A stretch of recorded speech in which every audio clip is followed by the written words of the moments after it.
Sometimes the truth is stranger than fiction, and today's podcast features 3 stories that demonstrate that.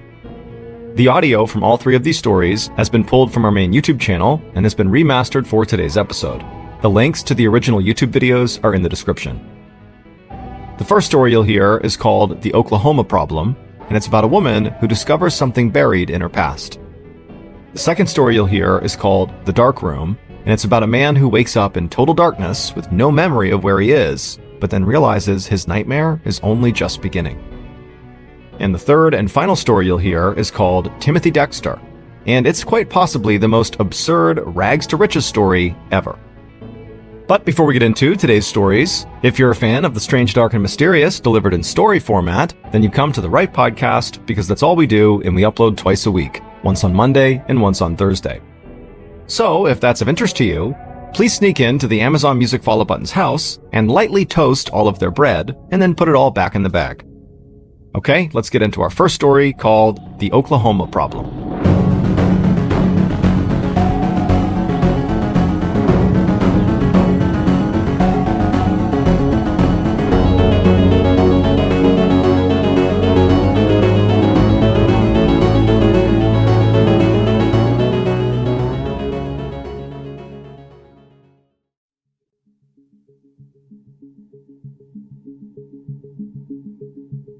In the spring of 2021, 52-year-old Texas resident Karen Davis got married, and then after the ceremony and after the honeymoon, she went through the process of changing her last name from Davis to McBride to match her husband's last name. After the change was done, the last step was to get a new driver's license with the new name on it. So Karen emailed the local DMV, or Department of Motor Vehicles, to set up a time for her to come in and make the change to her license. But after she sent that email, the local DMV immediately emailed Karen back, and they told her that they could not help her with this request until she resolved an issue. Now, they didn't specify what this issue was. However, they very cryptically said it had something to do with the state of Oklahoma. And then at the bottom of the email, there was just a phone number they told her she needed to call in order to resolve this issue. And so Karen's thinking, okay, that's pretty weird, but I did used to live in Oklahoma, so that probably has something to do with it. And so, not thinking much of it, she punched this number the DMV had given her into her phone, and then she let it ring. A few moments later, much to Karen's shock, a woman from the Norman, Oklahoma District Attorney's Office picked up the phone and said, "How can I help you?" Karen immediately assumed that the DMV must have made a mistake, that maybe they were trying to give Karen some other number in Oklahoma because this was an Oklahoma problem, and they had mistakenly given her the number to the DA's office. But since she had this woman on the phone, Karen told her, hey, I was just trying to get a new license in Texas. They told me there was some sort of issue. It had to do with me potentially living in Oklahoma. I don't know what it is, but this is the number they gave me. So I'm sure it's a mistake, but that's why I'm calling. The woman from the DA's office had no idea who Karen was, but after taking down Karen's information and looking on her computer, she discovered Karen's so-called Oklahoma problem. And after she explained to Karen what this enormous problem was, Karen literally couldn't believe it. But after this woman went over the details a few more times and really showed Karen that this Oklahoma problem was very, very real, suddenly everything in Karen's life made sense. For the last 22 years, Karen, who was incredibly smart and friendly and polite and never had a problem with anyone, had an incredibly hard time getting a job. Even jobs that she was extremely qualified for, she would get turned down for someone who was way less qualified. And then, in the rare times that Karen did actually get hired, she would always get fired for no reason. And so Karen never understood why she was being treated this way until now. It would turn out 22 years earlier, which is when Karen's hireability issues began, she lived in Norman, Oklahoma, which is where the DA's office was that she would end up calling 22 years later. And when she was living in Norman, she lived with a roommate. And this roommate was this nice young man who had a couple of young kids. And one weekend, he went to the local movie store called Movie Place, and he rented the hit 90s movie Sabrina the Teenage Witch to watch with his kids. And after he was done watching this movie, he didn't return the VHS tape of Sabrina the Teenage Witch back to Movie Place. Now, normally when this happened, the movie store would just hit the card holder with lots of late fees, which was actually great for the movie store. They made lots and lots of money on individual people that just forgot to return their movies. And if the card holder just continued to hold on to this delinquent movie, at some point the movie store would just hit them with a final fee that basically accounted for the total cost of the VHS tape that they had effectively stolen. And then at that point, the matter was resolved. The card holder owned the VHS tape, whether they knew it or not, and the movie store simply moved on. But in this case, Movie Place in Norman, Oklahoma didn't think that was enough. And when Sabrina the Teenage Witch was not returned in a timely fashion, they pressed charges against the card holder. And the card holder was Karen Davis. The roommate had just borrowed her card. And somehow, these charges against Karen were never brought up to Karen. She was never contacted by anyone, and so for 22 years, she was technically a wanted felon. Meaning, every time one of her employers, either during the interview process or after she was hired, when they would run a criminal background check on her, it would pop up she was wanted for felony embezzlement. And so this was the reason she kept not getting jobs and kept getting fired from jobs. Since discovering these charges, Karen worked with the Norman, Oklahoma DA's office and got these charges dismissed.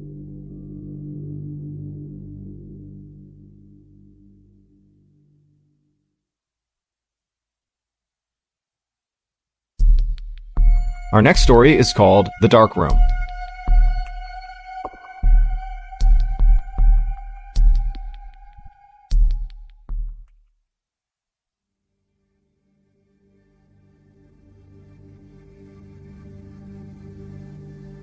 Carlos Camejo woke up freezing cold and totally confused. It was September 6th, 2007, and all Carlos could remember was being on his motorcycle with the hot sun bearing down on him as he wound his way on his bike through the streets of La Victoria, which is a city in Venezuela. Carlos tried to open his eyes, but he couldn't, and then when he tried to move his body, he couldn't do that either. And so he began to panic because he's paralyzed, but he told himself to calm down. If he couldn't move, at least he could think. He could try to process, what's going on here. There has to be an explanation for it. And so Carlos, in total darkness and immobile, began going through over and over again this whole motorcycle trip, which was his last memory. And he remembered that his friend had called him up and asked him to go out on this ride. Carlos used to go out all the time on his bike for fun with his friends and by himself, but now that he was 33 years old and married, he didn't have the time for it as much. But the weather had been so beautiful that when his friend had called and asked to go out, Carlos said, let's do it. And so Carlos began going over in his head the route that they had taken through La Victoria, and all he could remember was this long straightaway and then a right turn, and then nothing. It was like after he made that turn, everything went blank. And as Carlos thought about how weird it was that one, he was paralyzed, and two, he had no memory of what happened after he made that right turn, he started to realize that he felt something against his back. It was like there was a block underneath his back, kind of right between his shoulder blades, propping his chest up, and he felt his arms kind of dangling down by the side, and it was very uncomfortable. And as he laid in this totally awkward position, he began to hear somewhere out in the ether, unfamiliar voices just kind of chatting, and immediately Carlos is like, okay, someone's here to help me. I don't know what's wrong with me, but somebody's here, I'm gonna be okay. And soon, whoever was talking near Carlos had moved closer to him, and actually Carlos began to realize that it was actually more than one person. It was at least two people talking back and forth, but again, Carlos can't open his eyes, he can't move, he can't communicate with these people, he just knows they've come closer to him. And after these people had moved right up against Carlos, Carlos suddenly felt something metal pressing up against his chin. And it was kind of sharp, and it kind of hurt when it touched his chin, and Carlos wanted to scream out and tell them whatever they were doing to stop and at least tell him what was going on, but Carlos couldn't make a sound. And then Carlos began to hear this kind of mechanical whirring sound, like a machine starting up that was very close to where he was, And suddenly Carlos began panicking, like, what's going on? What are they doing to me? And as Carlos's heart rate is starting to speed up, one of the people who had moved near Carlos suddenly said, oh my God, that's impossible. This can't be. And then again, Carlos felt more pain in his chin. And then the pain got dramatically worse. It went from just kind of like a poking feeling to something going into his chin, and he felt it moving underneath his skin like a knife cutting through him, and then whatever it was, it went out of his chin. And as this is happening, Carlos is trying so hard to just wake himself up and do something to tell these people to stop, but he just couldn't do it.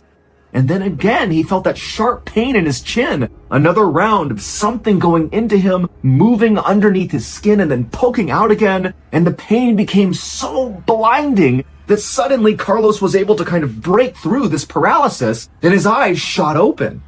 And for a second, all Carlos could see was like blinding lights. But then as things came into focus, he saw there were two people, the people who had been speaking, wearing these huge goggles and face masks. And one of them was holding a big needle with black thread attached to it. And that thread was coming from Carlos's chin. They had been running that needle through his face, stitching his chin for some reason, but with no anesthetic. And so as Carlos is staring up at these people in goggles, the people in goggles are looking down at Carlos and they're totally horrified. And they just kind of begin backing up, not really sure what to make of this. And then Carlos, again, kind of breaking through this weird paralysis he was under, he was able to lift his head up and look down at his body. And he saw, to his horror, that he was totally nude. He was laying on a metal table and there was this Y drawn on his chest, starting at his collarbones, coming down right underneath his throat, and then straight down across his chest. And then after Carlos saw this Y on his naked body, he looked over at a tray that was right next to this metal table near these two guys in goggles who were now kind of backing up, and he saw there was a whirring instrument on this table, and it was a circular blade, a saw. That was the sound he heard. And that's when Carlos figured it out.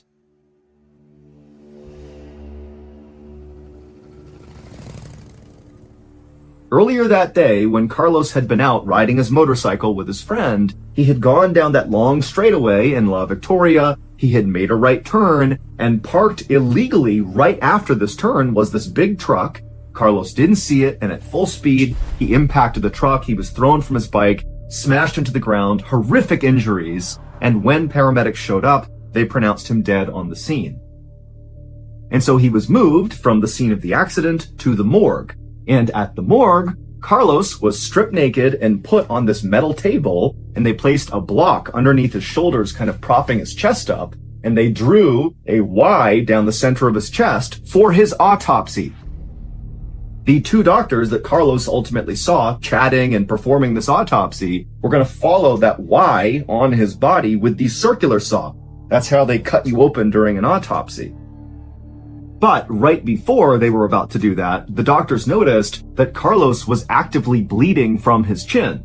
And since he was supposed to be dead, that didn't make any sense. And so that was why one of the doctors had said, oh my goodness, this can't be. And so not really sure what to make of it, they had just grabbed a needle and begun stitching his face together to stop the blood from going down his chest. And then Carlos opened his eyes and it dawned on the two doctors that, oh, he's alive. That's why he's still bleeding. We should definitely take care of him now. But amazingly, after Carlos came back from the dead, he was simply moved into the hallway and left on this metal table, and the doctors who were going to perform his autopsy just left the paper that said he needed an autopsy in his pocket, just kind of showing that, hey, we were just following orders, somebody told us to give you an autopsy, this is not our fault. And that's where Carlos stayed, until his wife showed up and found him in the hallway just laying there as if he was still just waiting for his autopsy. Carlos would suffer horrible injuries from the accident and serious emotional trauma from almost being cut open during this autopsy, but he would make a full recovery.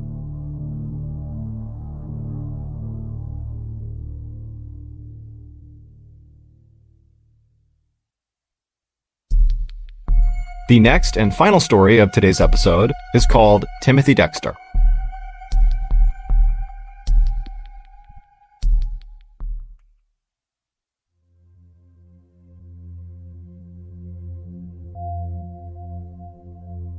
In the winter of 1748, Timothy Dexter was born in a town just north of Boston, Massachusetts called Malden. Despite being incredibly dim-witted, Timothy always believed he was going to strike it rich one day. But looking around at his family, who were a bunch of poor farm laborers, Timothy realized he would need to make some big moves if he wanted that dream to become a reality. When he was just 8 years old, he decided he would make the first of his many big moves. And this move was to drop out of second grade and go to work on a farm and then on to a leather tannery. For years, he worked hard, earning more money than his family had ever made, but he knew this line of work was not going to make him rich. And so, when he was 19 years old, he decided it was time to make yet another big move. He sold his best suit and used the money to relocate farther north to another Massachusetts town called Newburyport. He believed with their booming economy, he was bound to make some additional money there. And he was right, but his payday would not come from a higher paying job. When he arrived there, he met a lonely, wealthy widow named Elizabeth Frothingham, and he promptly married her, becoming rich overnight. After moving into her mansion and dubbing himself Lord Timothy Dexter, he suddenly felt lost. He had spent his entire life pursuing wealth, and now that he suddenly had it, he didn't know what to do with it. And so he looked around Newburyport at the other rich people and saw what they were doing, and he found that many of them held political positions. And so Timothy decided he would run for office too.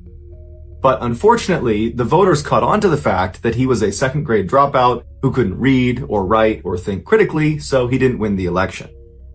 But instead of accepting his defeat, Timothy began petitioning the town to let him have his political office anyways.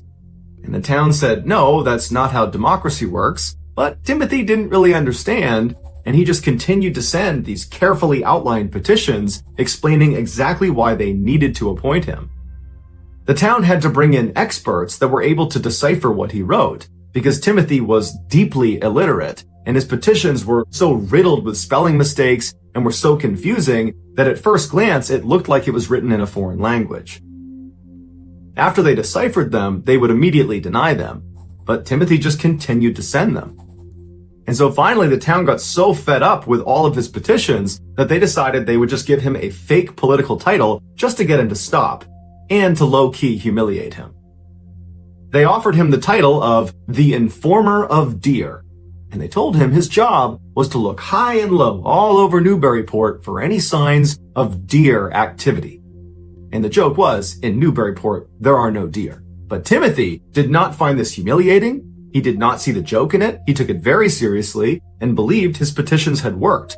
And so he took his political title, and with great enthusiasm, he got to work, spending all hours running all around the town, carefully documenting all deer activity, of which there was none. At the end of his term, Timothy felt like he had accomplished a lot as the Informer of Deer, and was ready to move on from political office. And so he turned in his official Informer of Deer logbook to the town and told them they should pass it along to the next Informer of Deer to get them up to speed. Unfortunately, when the town opened that logbook, they found it contained only crude pictures of deer and then illiterate ramblings about deer that were so difficult to decipher that even the experts weren't able to do it. And so the logbook was thrown away, and the Informer of Deer position was never filled again.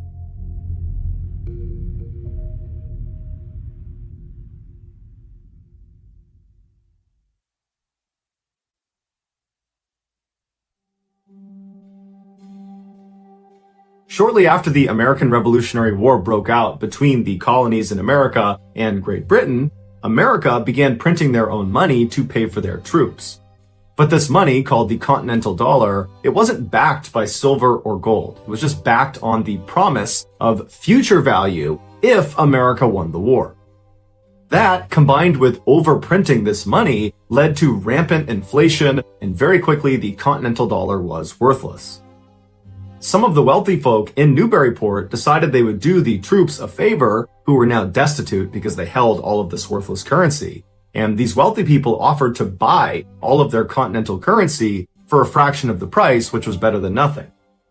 When Timothy saw all these rich people doing that, he quickly jumped on the trend. But he didn't view this as doing a favor for these troops that needed the money. He viewed this as a great investment opportunity. He believed America was going to win this war and that eventually this currency was going to have lots of value. And so he invested all of his savings into buying back the continental dollar. When word spread that Timothy had made this terrible investment, because at the time, nobody was predicting this currency would have any worth, really even if America won the war. When they found out that Timothy had made this ridiculous investment, his peers, the other wealthy folk in Newburyport, they were thrilled. They were so annoyed by Timothy and they didn't like the fact that he was kind of on their level because he had some money. And so they were excited to see him go bankrupt. But sure enough, at the end of the American Revolution, when America won the war, Congress made good and backed the currency, making Timothy one of the richest people in America overnight. Right away, Timothy used his second big windfall of cash to purchase the most luxurious mansion in the richest neighborhood in all of Newburyport. But beyond that purchase, he didn't really know what to do with all of this money. It was very overwhelming. And so after several weeks of deep introspection where he tried to figure out, who he was now and what he wanted to be, it suddenly became clear to him. He needed to construct 40 wooden statues of random famous men on his front lawn. These statues included George Washington, Napoleon Bonaparte, Thomas Jefferson, and of course himself. The inscription under his statue read, "The first in the East, the first in the West, and the greatest philosopher in the Western world." After a sculptor was done, Timothy went out to inspect all 40 statues, and he discovered what he believed to be a huge discrepancy on one of them. Underneath Thomas Jefferson's replica, it said the author of the Declaration of Independence, which is accurate. But he told the sculptor that he was supposed to put down the author of the Constitution. And the sculptor very gently said, "That's not right, it should be the Declaration of Independence." Timothy became irate, he was not having it, and so he ran into his mansion and came out with his oversized hunting rifle and began firing at the sculptor's feet until he made the change. After Jefferson's title was fixed, Timothy noticed another discrepancy on another statue. He walked over to the George Washington replica and looked underneath it at the inscription which said George Washington. And Timothy just shook his head, got out a paintbrush, covered it up, and wrote one word, Pitt. Just Pitt. Because periodically Timothy would confuse George Washington's name with Pitt, and nobody could convince him otherwise.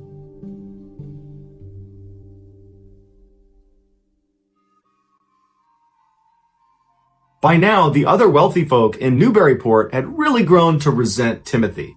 And now he was just showing off his wealth with his totally ridiculous mansion and all of his statues. And so some of these aristocrats wanted to find a way to just ruin Timothy. And so knowing he was not a very bright man, they decided they would start giving him deliberately terrible investment tips.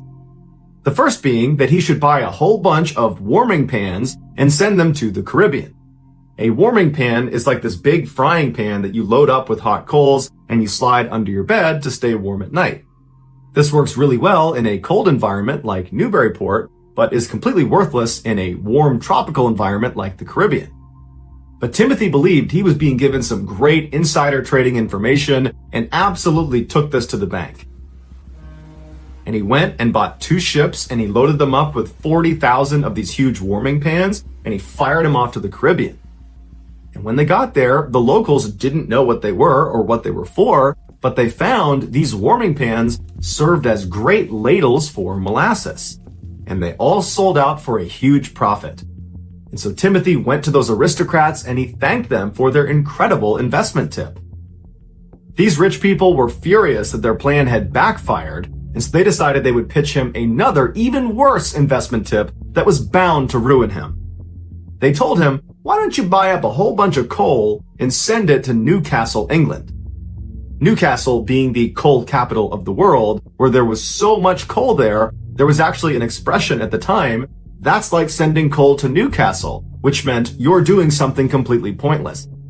But these fine rich folks had never done Timothy wrong, and so he took their advice and once again took it to the bank. He loaded up his ships with coal and he sent them off to Newcastle. And this would have ruined him had it not been for the coal workers' strike that occurred right before his shipment arrived. And so when Timothy's coal arrived on the shores of Newcastle, there was a coal shortage and all of his coal sold out for another huge profit. And so once again, Timothy went back to the aristocrats and said, "Thank you for the incredible advice." Now truly irate that their plan has backfired 2 times, these aristocrats got together and said, "Okay, we gotta set him up for something that's going to make him fail." And so they pitched him one more terrible investment tip. This was, "Hey Timothy, why don't you go buy all the whalebone you possibly can? Just hoard it, keep it in your house, because someday it's going to get really valuable."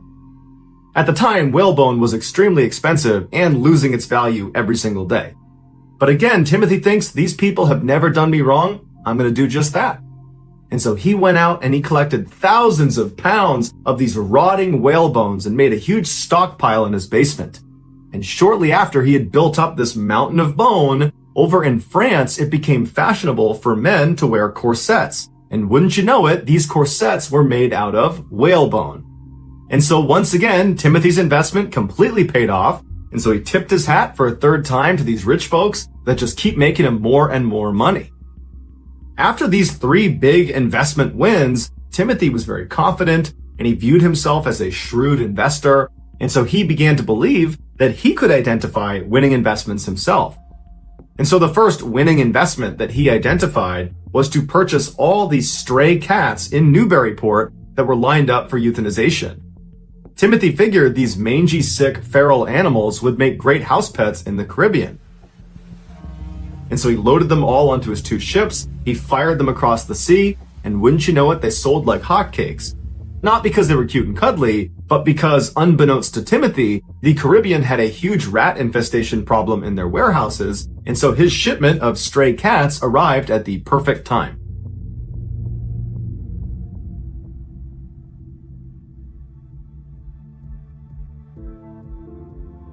At some point, after all these successful investments, Timothy started to wonder about his legacy.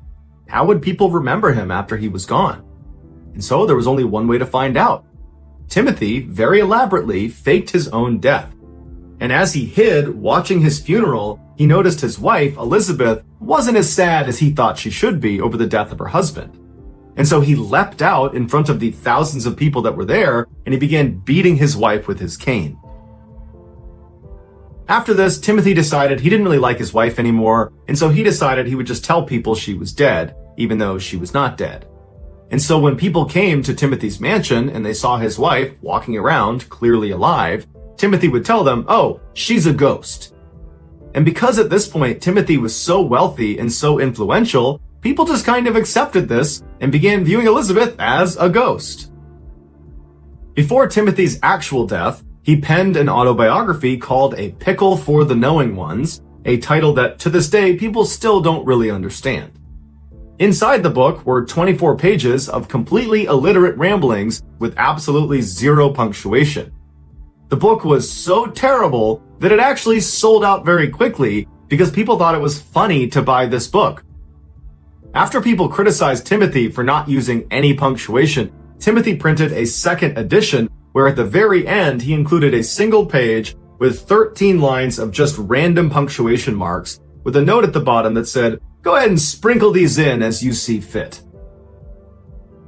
In 1806, just a few years after publishing his book, Lord Timothy Dexter, the informer of deer, quietly passed away, this time for real.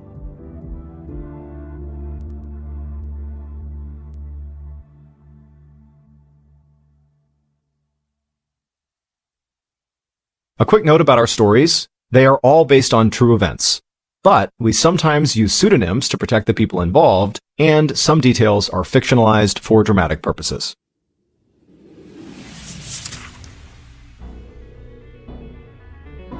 Thank you for listening to the MrBallen Podcast. If you enjoyed today's stories and you're looking for more bone-chilling content, be sure to check out all of our studio's podcasts.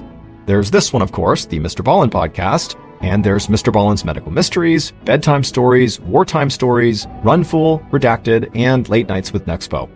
All you have to do is search for Ballen Studios wherever you get your podcasts. To watch hundreds more stories just like this one, head over to our YouTube channel, which is just called MrBallen. So that's going to do it. I really appreciate your support. Until next time, see ya.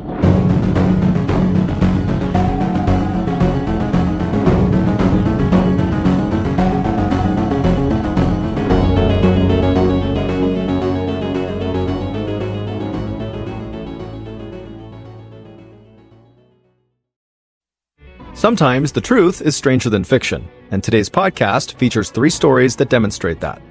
The audio from all 3 of these stories has been pulled from our main YouTube channel and has been remastered for today's episode. The links to the original YouTube videos are in the description. The first story you'll hear is called Icicle, and it's about one of the most baffling missing person cases ever. The second story you'll hear is called The Ultimate Shock, and it's about a husband who thought he experienced a miracle, but in fact, it would turn into the most horrific event of his life. And the third and final story you'll hear is called Headache, and it's a story about this woman who begins having a very persistent headache, but she never would have guessed the sinister explanation as to why.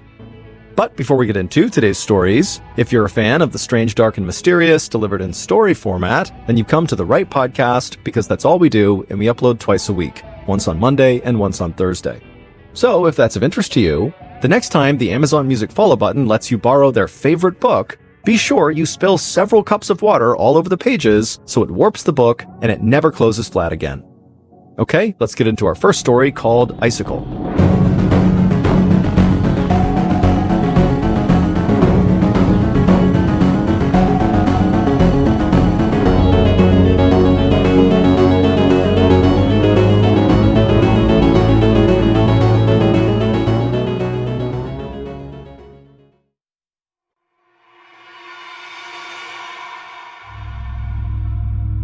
In 1984, 19-year-old Timothy Molnar was living at home with his parents in Daytona Beach, Florida, while going to school for aeronautical mathematics. On January 24th, Timothy gets up and begins his day just like every other day of the work week, by going downstairs, having a bite to eat, and then taking his younger brother Frank to school. Once he dropped Frank off, he drove across town to his university where he had class, but as soon as he parked, he realized he had forgotten his bike, and that was something he brought with him everywhere. And so before class started, he went back home, he got his bike, put it in his car, turned around and headed out, and his mother would step outside and see him trailing away down the road, and that was the last time she, or anybody in their family for that matter, saw him alive. That night when Tim didn't come home, his family called the police. The police asked them, is there any reason he would want to run away? Is he in trouble? Is there anything going on? And his family's like, no, he's a straight A student. He's got lots of friends. He's super happy. He's well adjusted. He's on a great career path. There's nothing in his life to indicate that he would want to run away or that he's in trouble. I know he doesn't drink or do drugs. There's really nothing. So the police begin their investigation and they start by looking at the family's credit card bills because they knew Tim had a credit card that was connected to the family account. And they found there had been a charge placed the same day he had gone missing in a gas station about 150 miles away. And so the police go out to this gas station and they find someone that had been there when Tim was there, and he was able to describe exactly what he looked like, what his car looked like. And the police ask him, was Tim alone? And the witness says, yeah, he was alone. He was acting totally normal. I saw him go into the store and then I saw him come back out again, and that was it. I don't know where he went after the gas station. So for the next couple of days, nothing really happened. There were no leads to operate on, and Tim wasn't getting in touch with them, so they just waited. Then on January 30th, so about a week after Tim has gone missing, Tim's family receives a letter from an auto impound company in Atlanta, Georgia. And the letter basically says, there is a car that's sitting in our lot that is registered to your house. You need to come out here and get it. And so the family goes to Atlanta, Georgia to inspect the car, and they walk up to it and there's nothing suspicious about it. There's no scratches on it. The tires are all fully inflated. They look inside and there's no sign of a struggle. There's no blood. There's no debris of any kind. But what they would find inside the car were Tim's credit cards, his wallet, his license, and other items suggesting that perhaps Tim is trying to ditch his old identity and start a new one. They also noticed a few very expensive items that they knew were always in his car were now missing. His car stereo, his toolbox, and his bike. Tim's family stayed in Atlanta for a couple of days thinking maybe Tim will return to this car, but after a couple of days it was clear that they weren't doing any good sitting there, so they went back to Florida. When they got back, they looked inside of Tim's room a little bit more closely and they discovered that none of his clothes had been taken. There was no suitcase taken. It was like he left with just the clothes on his back. They also checked his savings account and he had taken all the money out but left $10 in there. And the family believed that by leaving that $10, what he was really saying is, I'm going to come back someday. But he didn't come back, and they never ever heard about him again. It was like he just vanished. A decade after Tim went missing, the TV show Unsolved Mysteries aired a segment about Timothy and his disappearance in hopes that the viewers would be able to give them some information about the case. And sure enough, a man named Stephen Cull, who was living in Wisconsin, called into the show and said, "Without a doubt, I know where Timothy is." He told them this story about how 10 years earlier he was walking around this forested area in Wisconsin when he came to a clearing in the middle of this forest, and he saw this lump in the middle of the ground. And he didn't know what it was. It was wintertime, so he couldn't tell if it was wood or an animal. And he walked up to it and he looked down and he realized it was this huge block of ice. And when he brushed the snow off the top, he couldn't believe what he was seeing. Inside of this huge block of ice is the dead body of a young man. Cull would immediately call the police, who would show up. They would get the body out of the ice, but there was no identifying information on him, and he was very badly decomposed at this point, and so they had no way to identify him, and so he was buried and he was unclaimed.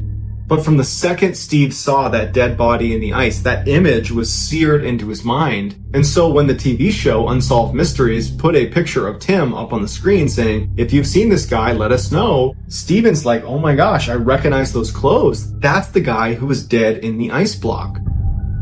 And so the police go to Wisconsin, they dig up the body that was inside of the ice, they do a DNA test, and sure enough, it's Tim Molnar.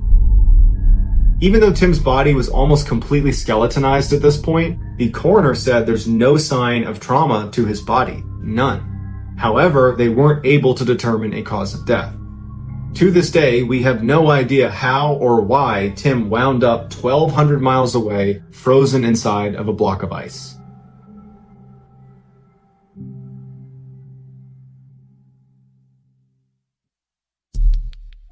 Our next story is called The Ultimate Shock.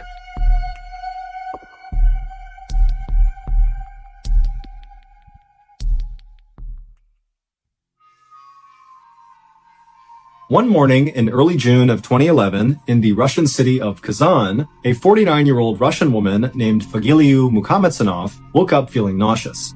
Fagiliu had recently had some health problems, and her doctors had told her that she really needed to take it easy, don't do anything that really stressed her out or made her mad, basically just relax. And so, on that morning, this is exactly what Fagiliu decided to do. Instead of pushing through her nausea to go to work anyways that day, she decided she would call out from work and stay home and have some tea and try to just feel better.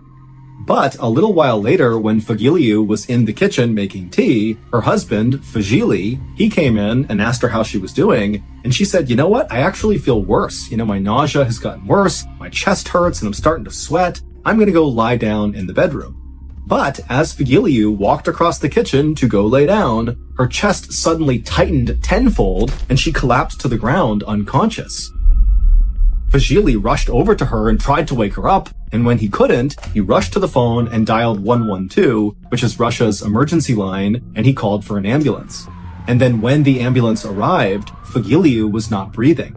And by the time they got her to the hospital, she was declared dead. She had died from a heart attack.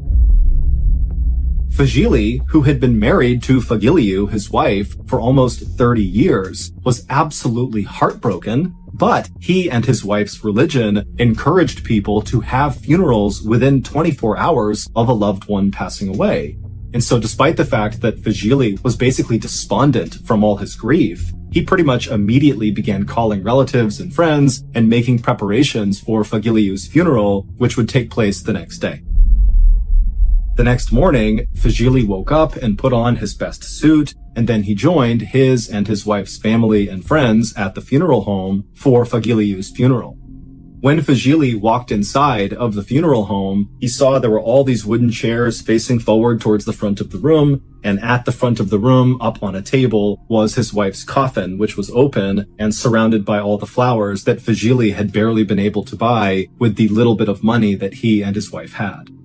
Fagili slowly made his way down the middle of the room to his wife's coffin, and the other people that were there saw him coming and got out of the way in respect to, the husband of the deceased. And so Fagili, he walks up and he looks down at his wife, who again, it's open casket so he can see her, and he was struck by her appearance. She just did not look right.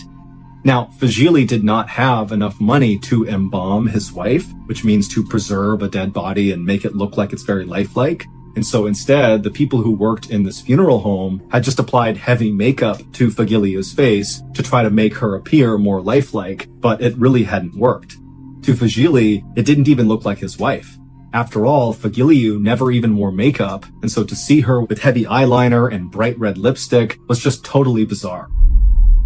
Behind Fagiliu's relatives were all assembled in the first row, beginning their prayers for the dead. And so Fagili, after taking a few more looks at his wife, he stepped back and joined the first row.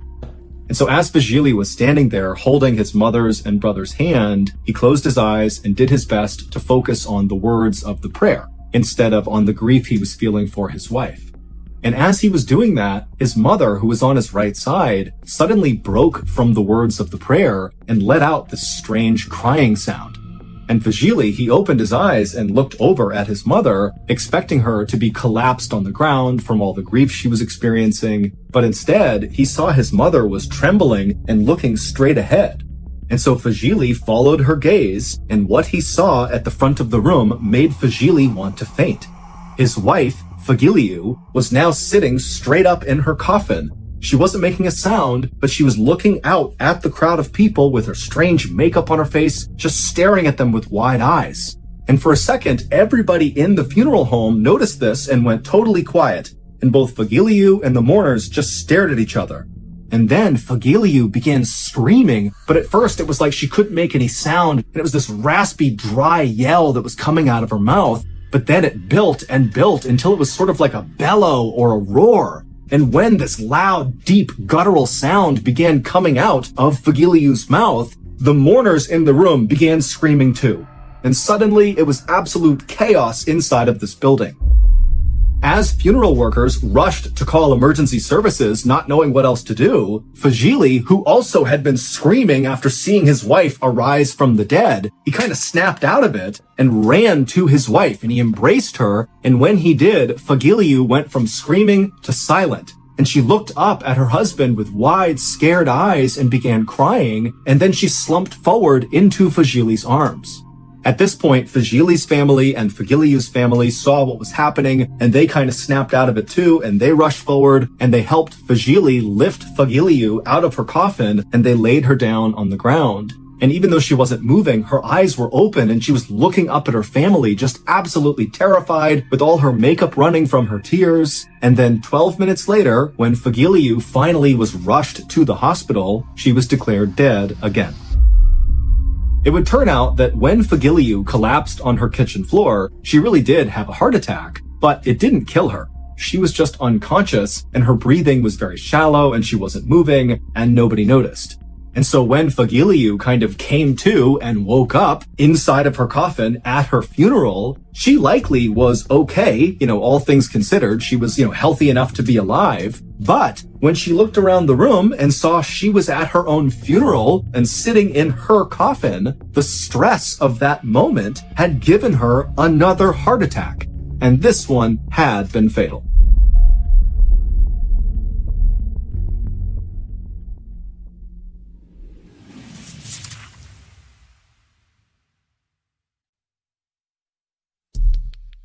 The next and final story of today's episode is called Headache.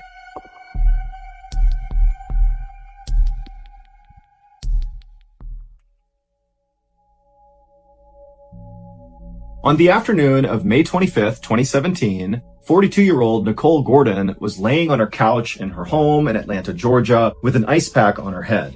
She had a blinding headache, one of the worst headaches she had ever had, and she was just unable to do anything else but lay on the couch. Nicole really had no idea why she had this terrible headache. The only thing she could think of was 3 weeks earlier, she had been in a minor car accident, and one of her car windows had broken and some of the glass had cut her face, but she didn't think that would be enough to lead to this absolutely horrific headache that had not gone away for 3 weeks. But Nicole was a very tough woman, and even though she had thought about going to the hospital over these past 3 weeks to deal with whatever was causing this headache, she had told herself that, it's gotta be something minor, I just need to kind of tough it out here. And what toughing it out looked like was laying on the couch all day long, only getting up to eat and go to the bathroom, not going to work, and just sitting in the darkness with this ice pack, just hoping for this headache to go away. And so as Nicole was just laying there, she heard her back door open up. It was her boyfriend, Durante, coming in with groceries. He came inside and he put the groceries away, and then he came into the living room where she was, and he asked how she was doing. And she told him that the headache had not gone away yet, and would he mind going into the kitchen and getting her some ibuprofen, which are pain meds, as well as some water. And so Durante said, of course. He went in the kitchen. He got what she needed. He brought it back. She said thank you. She took the ibuprofen, and then she went back to just being totally miserable.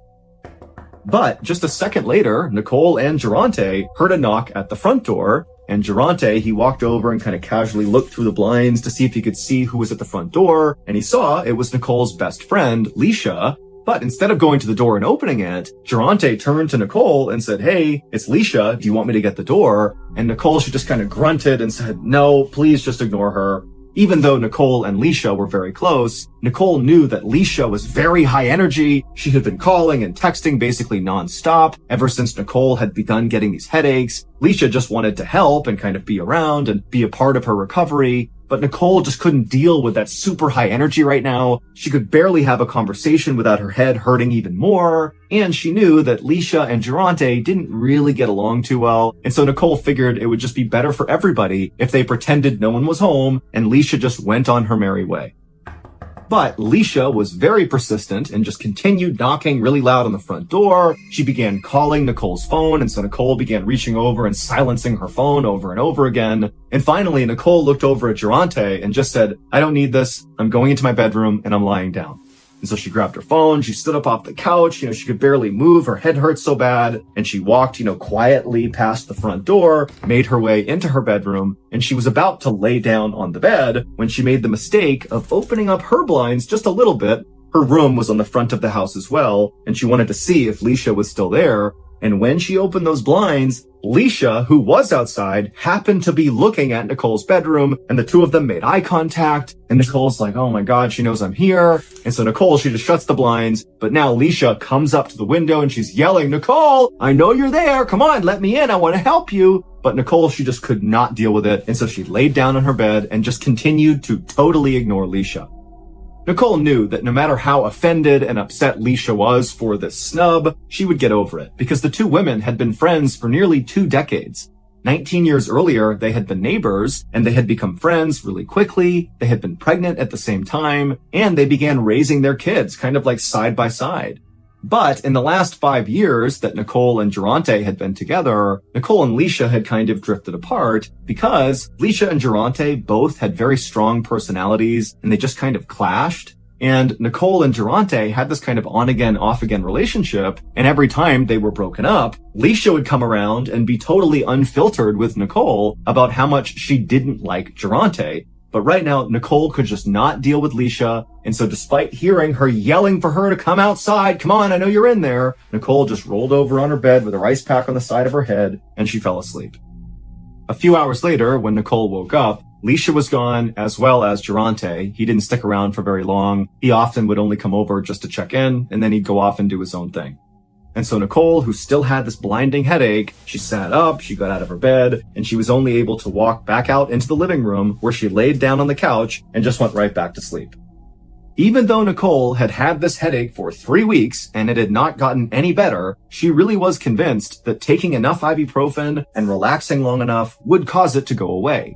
But over the next couple of days, this headache, which was already like a 10 out of 10 on the pain scale to Nicole, somehow became like a 20 out of 10, and it got so bad that she couldn't even open her eyes. It was like horrific. And as this headache got so bad, her relationship with Durante started to sour. Durante didn't really believe that Nicole was actually in the amount of pain that she was in, and he kind of began acting like she was just being lazy. And this really upset Nicole because that wasn't true at all. She was just in blinding pain and couldn't do anything. Finally, in late June, so 5 weeks after Nicole's headaches had begun, and at this point, her headache had still not gone away, she was laying on the couch, like always, with the lights off, she's got the ice pack on her head, and she's just trying to get through the day when she hears the back door open, and it's Durante, and he comes in, he slams the back door, he doesn't even say hello, and he just storms into the living room and just looks down at her with a totally disapproving look. And Nicole, she kind of looked over at him, and when she saw that look on his face, she had just had it, and she said, you know what? We're done. And immediately Durante got so mad and he's like, how dare you? I've been taking care of you for the past 5 weeks, bringing you groceries, this and that. And Nicole, she had no energy to fight with him. And so she just let him rant and rave until finally he was done and he walked out and she was like, thank goodness. A few days later, on June 25th, Leisha was back at Nicole's house knocking on the door. Nicole had actually texted her to let her know that she had officially ended things with Durante. And so feel free to come over. There's not going to be any drama with him being here. And so Leisha had come back over. She was very excited to see Nicole and kind of get over the snafu of her being ignored. And when she knocked, Nicole did go up to the door and she opened it up. And Leisha, as soon as she saw Nicole, this is like the first time she's seeing her since Nicole's headaches had really begun, she knew something was definitely wrong with Nicole.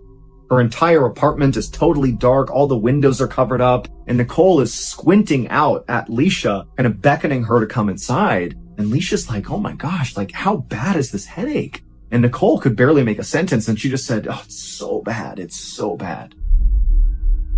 And so Leisha came inside and Nicole led her through the dark apartment to the kitchen and back. And Nicole, she sat down and Leisha sat down opposite her. And Leisha began asking Nicole questions about her headache, about Durante, just kind of about her life. And quickly, Leisha realized that Nicole really wasn't making any sense. Her answers, even to the simplest questions like, what did you eat today, were in fragments and didn't really make any sense. And finally, Leisha said to Nicole, hey, this can't be a normal headache. This is something serious. You need to go to the hospital.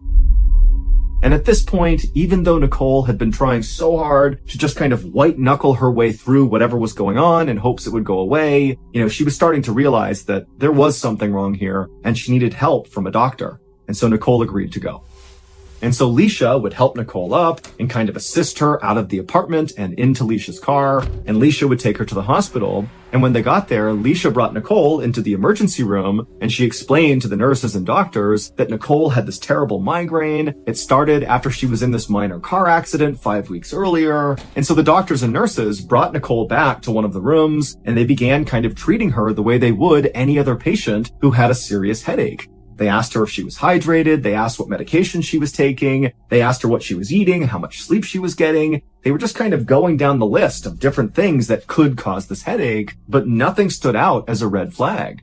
Even the fact that she had been in this minor car accident and had some cuts on her face from the glass, that really wasn't enough for them to think, oh yeah, that would cause 5 weeks of a persistent migraine-like headache. They even looked at the cuts on her face to see if maybe they were infected or something, but they weren't. Basically, they had no idea what was causing this. But the doctors and nurses were very concerned because persistent, extreme pain in your head could be signs of a stroke or an aneurysm or something, both of which can be fatal. So they put Nicole through a series of imaging scans to get a look inside of her head to try to figure out what was going on. And after they finished all these scans, Nicole was brought back to her hospital room and she laid down on the bed. And even though she felt terrible still because of this headache, she at least felt like, okay, finally, these people are going to figure out what's wrong with me. They're going to give me medication. This headache's going to go away and I can get back to my normal life. But only a few minutes later, as Nicole is laying there trying to get comfortable, the door to her room suddenly burst open and a swarm of people came into the room looking very concerned. And in the middle of all these people was a guy wearing a suit. And he walked up to Nicole and he said he was a police detective and he held up one of her scans and he pointed at it.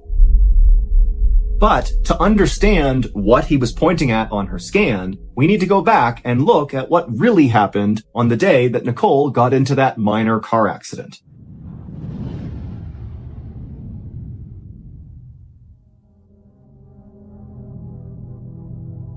Back in early May of 2017, Nicole and Durante, who were still dating at this point, had just come back to Nicole's house after the two of them had been at a house party together. And Nicole was furious with Durante because at this house party, he had been openly flirting with another woman right in front of Nicole. And so Nicole, after going into her house, brought it up to Durante about how disrespectful that was. And Durante, instead of being apologetic or trying to defend himself or even lie about it, he actually just got really mad at Nicole and said, you know what, fine, I'm breaking up with you. And then he began going around her house, gathering up all of his things that he had left inside of her house. And Nicole, truthfully, was so mad that she didn't really care that he was putting on this show of taking his stuff and leaving her. And so after a few minutes of Durante angrily grabbing his stuff from inside the house, he headed outside to Nicole's car where he had some more things inside of her car. And so he went in the passenger seat, and Nicole, she just reflexively got into the driver's seat of the car just to make sure that Durante didn't take anything inside of her car that he shouldn't, or mess with her car in some way to get revenge on her. And so she's sitting there, she's watching Durante right next to her, gather up his things, and then he hops out of the car, doesn't say a word to her, and then he walked around the front of her car and got into his car, which was parked right in front of hers, facing out towards the road. He climbed into the driver's seat, shut the door, and then he didn't move. And so Nicole, she's still sitting in her car, looking at Durante, hoping that he's just gonna leave now, but he wasn't. And so suddenly feeling so frustrated and mad at him for everything, she turned on her car and drove forward, not fast or anything, and bumped intentionally into the back of Durante's car, and then she backed up to where she had been. And after she did that, she stared angrily at Durante, basically being like, what? Like, I want you to leave. Like, get out of here. And Durante, he was furious. And so he threw his car in reverse and he really hit the gas and rammed into the front of Nicole's car. And in fact, he hit her car so hard that her car lurched backwards and smashed into her fence. Now, Nicole's memory only showed her this exchange. She remembered fighting with Durante, him getting his stuff, and then her bumping into him, and then him really hard smashing into her. And so when she thought about the minor accident she had gotten into, this was it. But what Nicole did not know as she was laying in the hospital bed, as this detective is holding up the scan and pointing at it, is there was actually a whole other series of events that played out after Durante backed into her. After Durante backed into Nicole and she smashed into her fence, Durante got out of his car, walked up to Nicole's car, drew a gun, and shot Nicole in the head. That's what happened. This was not a glass cut. This mark on her forehead was where the bullet went into her skull. But obviously, this did not kill Nicole. It knocked her unconscious, and Durante picked her up, put her in his car, and drove her to his mother's house, where he told his mother that, oh, Nicole was drunk and she got into a small accident and, she just needs to rest. And so Durante's mom, believing her son, put some Neosporin on Nicole's entry wound from the gunshot, put a Band-Aid over it, and kind of looked after her for the night. And then when Nicole came to, she had no idea what happened. Her memory only existed up until Durante rammed into her. She didn't remember him getting out and shooting her and all of that. And so when Durante realized that Nicole didn't know he shot her, he just went along with it and said, oh yeah, you got drunk and, we were fighting a little bit and you got into a small accident and I think the glass fell down and cut your head. That's all that happened. And Nicole believed it. It wasn't until Leisha made Nicole go to the hospital 5 weeks later and they scanned her head that they discovered a bullet lodged in her brain. And so the detective came in the room holding up the scan and he pointed to the bright spot on the scan and that was the bullet. And the doctors and nurses, they told Nicole that we've never seen anything like this, like you should be dead. And also because this has gone untreated for 5 weeks, your body healed around the bullet. Like we can't even take it out now. Your brain has formed itself around the bullet. And so it will do more damage than good if we try to pull it out. And so Nicole would go on to live her life with this bullet in her head, but she never really fully recovered. As for Durante, the police would very quickly go after him, but he would flee police and evade them for 2 years. And then finally, when they caught up to him, he was hiding in an attic and there was this whole long standoff. But then finally he would surrender himself and then he would get charged with a host of crimes, many of which he was convicted of. And so ultimately he was sentenced to 25 years in prison.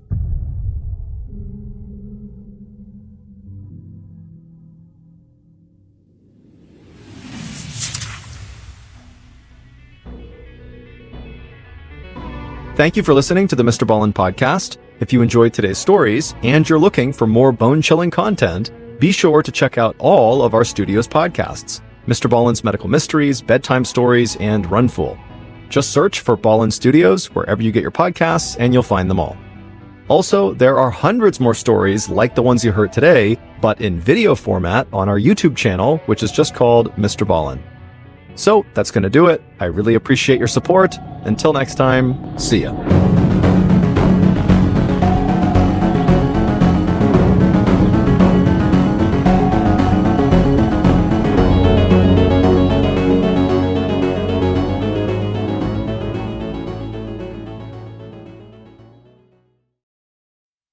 Sometimes the truth is stranger than fiction, and today's podcast features 3 stories that demonstrate that.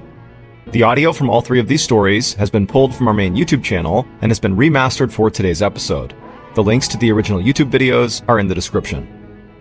The first story you'll hear is called Doctor Who, and it's about a family's dark secret that is revealed in a fire. The second story you'll hear is called Drunk, and it's about a woman with a condition so rare it was documented in scientific journals. And the third and final story you'll hear is called Identical Strangers, and it's about a chance encounter that reconnects 2 long-lost relatives. But that's only the beginning of this insane story. But before we get into today's stories, if you're a fan of the strange, dark, and mysterious delivered in story format, then you've come to the right podcast because that's all we do and we upload twice a week, once on Monday and once on Thursday. So if that's of interest to you, please invite the Amazon Music follow button over to play Mario Kart on your N64, and when they say yes, force them to play with your broken Mad Catz controller. Okay, let's get into our first story called Doctor Who.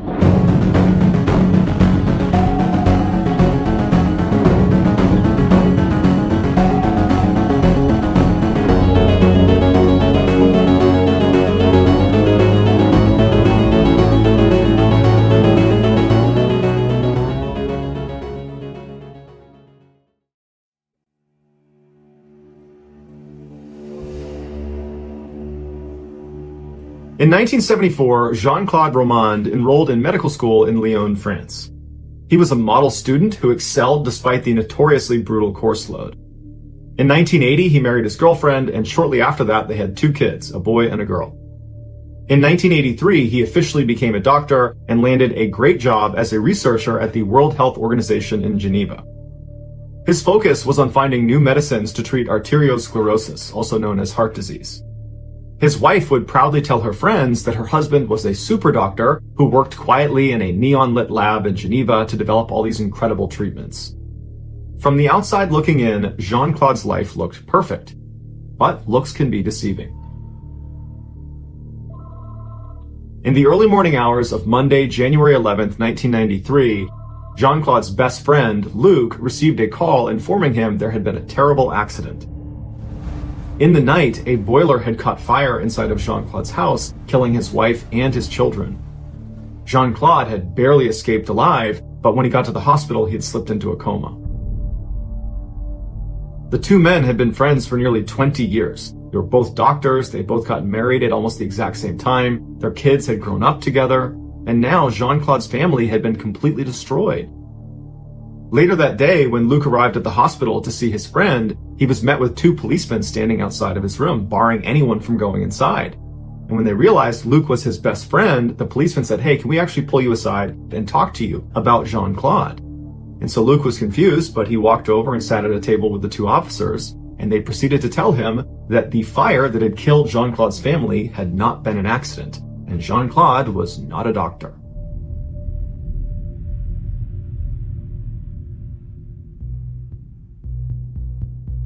Jean-Claude had enrolled in medical school in Lyon back in the 1970s, but he failed to show up for his first-year exam.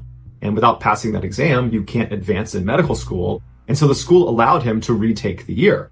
And so Jean-Claude did that for 12 consecutive years. All the while, he told his friends and family that he was following normal medical studies, and eventually he told them he had become a doctor. Instead of going to Geneva to discover new medicines for heart disease, Jean-Claude would drive around the border area between France and Switzerland and periodically go to the World Health Organization's Public Information Center and would just walk around the lobby and read pamphlets before going home again. When Jean-Claude went on overseas business trips, he would actually just leave his house, hop on the highway, and stop at a motel, stay there for a couple of days, and then return with gifts. He lived off money from the sale of his student apartment in Lyon that his parents had bought for him. When the money ran out, he asked his friends and family to give him their life savings so he could invest them into these schemes that he knew about because he was a UN employee. And because he's this very successful, reputable doctor, people agreed and gave him their money. But by late 1992, some of his victims were asking for their money, and he didn't have it. And so some of these people began doing some research on Jean-Claude, and they found his name was not listed on the World Health Organization's staff list. By January of 1993, Jean-Claude knew it was only a matter of time before he was exposed. And to this point, he's been living this life for almost 20 years. His wife, his kids, his friends, his parents, everybody, he has told that he's the successful doctor, and that's all about to come crashing down. And the way he handles it is he drives to his parents' house and he kills his parents and their dog, and then drives back to his house and kills his family, takes sleeping pills, and then lights the house on fire. But firefighters were able to get to him and pull him out before he could take his own life. And so after he regained his strength, he was taken into custody and he made a confession. He was convicted of murder in 1996 and given a life sentence, but in 2015 he became eligible for parole, and in 2019 he was released.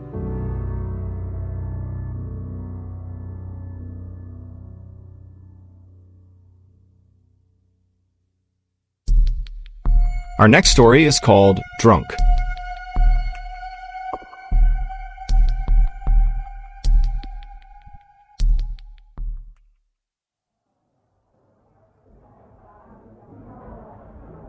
In October of 2014, a 35-year-old woman who we'll call Olivia met her husband for lunch at a restaurant in Western New York. The couple had not originally planned to stay at this restaurant for very long, but one thing led to another. They were having a nice time, and before long, it was 6 p.m., and they had been there for 6 hours. And over those 6 hours, both of them had had a lot to eat, lots of bread and pasta and cakes and all sorts of stuff, and they had had some alcohol. But not very much. Olivia had been careful to only have 4 drinks over those 6 hours because she wanted to be able to drive. And her husband similarly limited his drinking so he'd be safe to drive. And so after they got the check and they paid for their meal, they both hopped in their respective cars and they began driving home.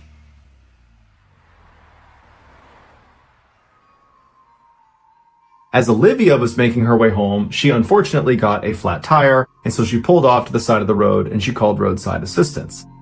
As she was waiting for help to show up, another motorist happened to drive by, and they misunderstood what was happening. They saw Olivia standing outside of her car with the tire popped off, and they thought she'd been in an accident. And so they called the police and reported it. And so the police show up a few minutes later, they pull up right behind Olivia, and when they get out, they ask her, are you okay? Do you need any help? And she would say, oh no, I just had a flat tire. I'm totally fine. Thank you for stopping though. But the police, as they're listening to her speak, they see her eyes look kind of glassy and glazed over like she's drunk. And as she was speaking, they could have sworn she was slurring her words. And so they said, hey ma'am, have you been drinking tonight? And she would tell them that, well, yeah, I have had a few drinks, but only 4 over the last 6 hours. And I don't feel drunk at all. That has nothing to do with the situation I'm in now. I'm not drunk. But the police were not buying it. And so they put her through a series of field sobriety tests that she managed to get through, but she struggled with enough that it sent up some red flags. And so they made her blow into a breathalyzer. A breathalyzer is a device that uses your breath to register how much alcohol is in your system, also known as your blood alcohol content, or BAC for short. BAC is scored as a percentage out of 100. And while no one should ever get behind the wheel of a vehicle if they are impaired, it is the case that in America, you are allowed legally to operate a vehicle if your BAC is 0.08% or lower. For reference, if a 160-pound female consumed about 3 alcoholic drinks, maybe a little bit more, in the course of an hour, she would most likely have a 0.08% BAC.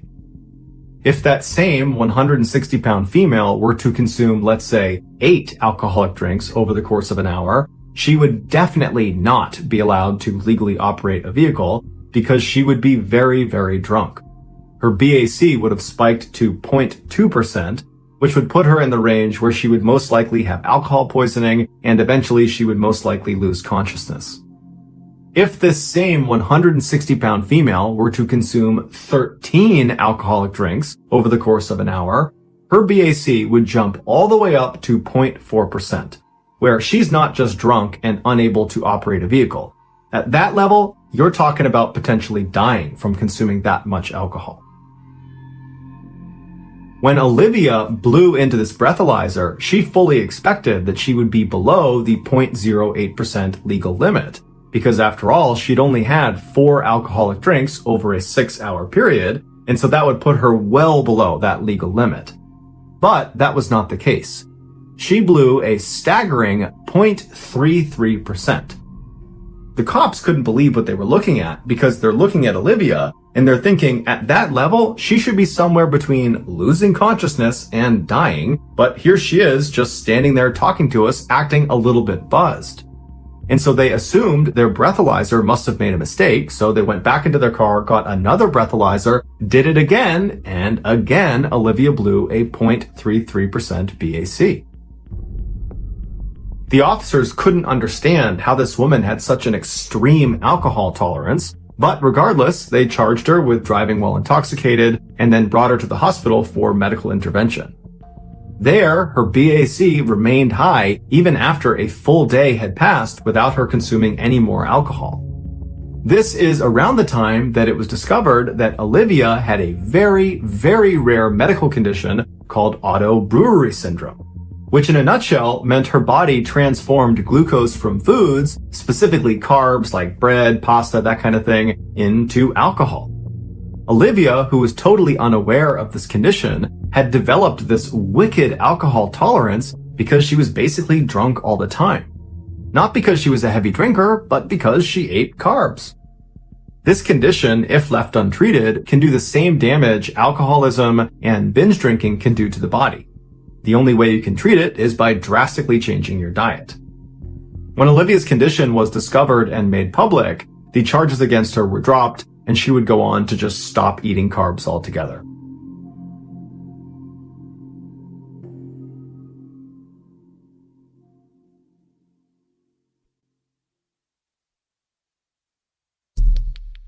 The next and final story of today's episode is called Identical Strangers.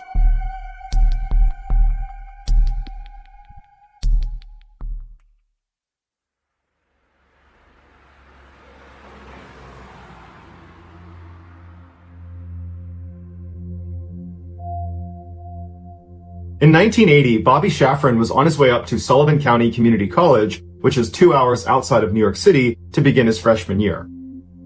Even though he was from the area, he didn't know anybody that was going to this particular school, and so he was pretty nervous about it.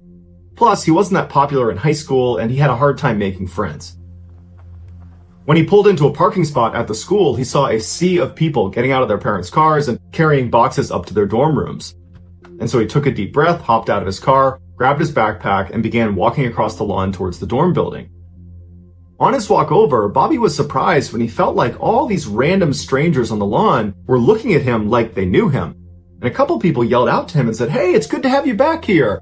And one girl actually ran up to him and kissed him on the cheek and said, "Oh my gosh, I'm so happy you're back." And Bobby said, "I think you got the wrong person. I don't know you." And she laughed and she just ran away. And so Bobby's totally bewildered by this because he doesn't know anybody, but everybody seems to know him. And so he walks up the steps and he goes inside the dorm building. And as he's walking down the hall, people are high-fiving him and patting him on the back.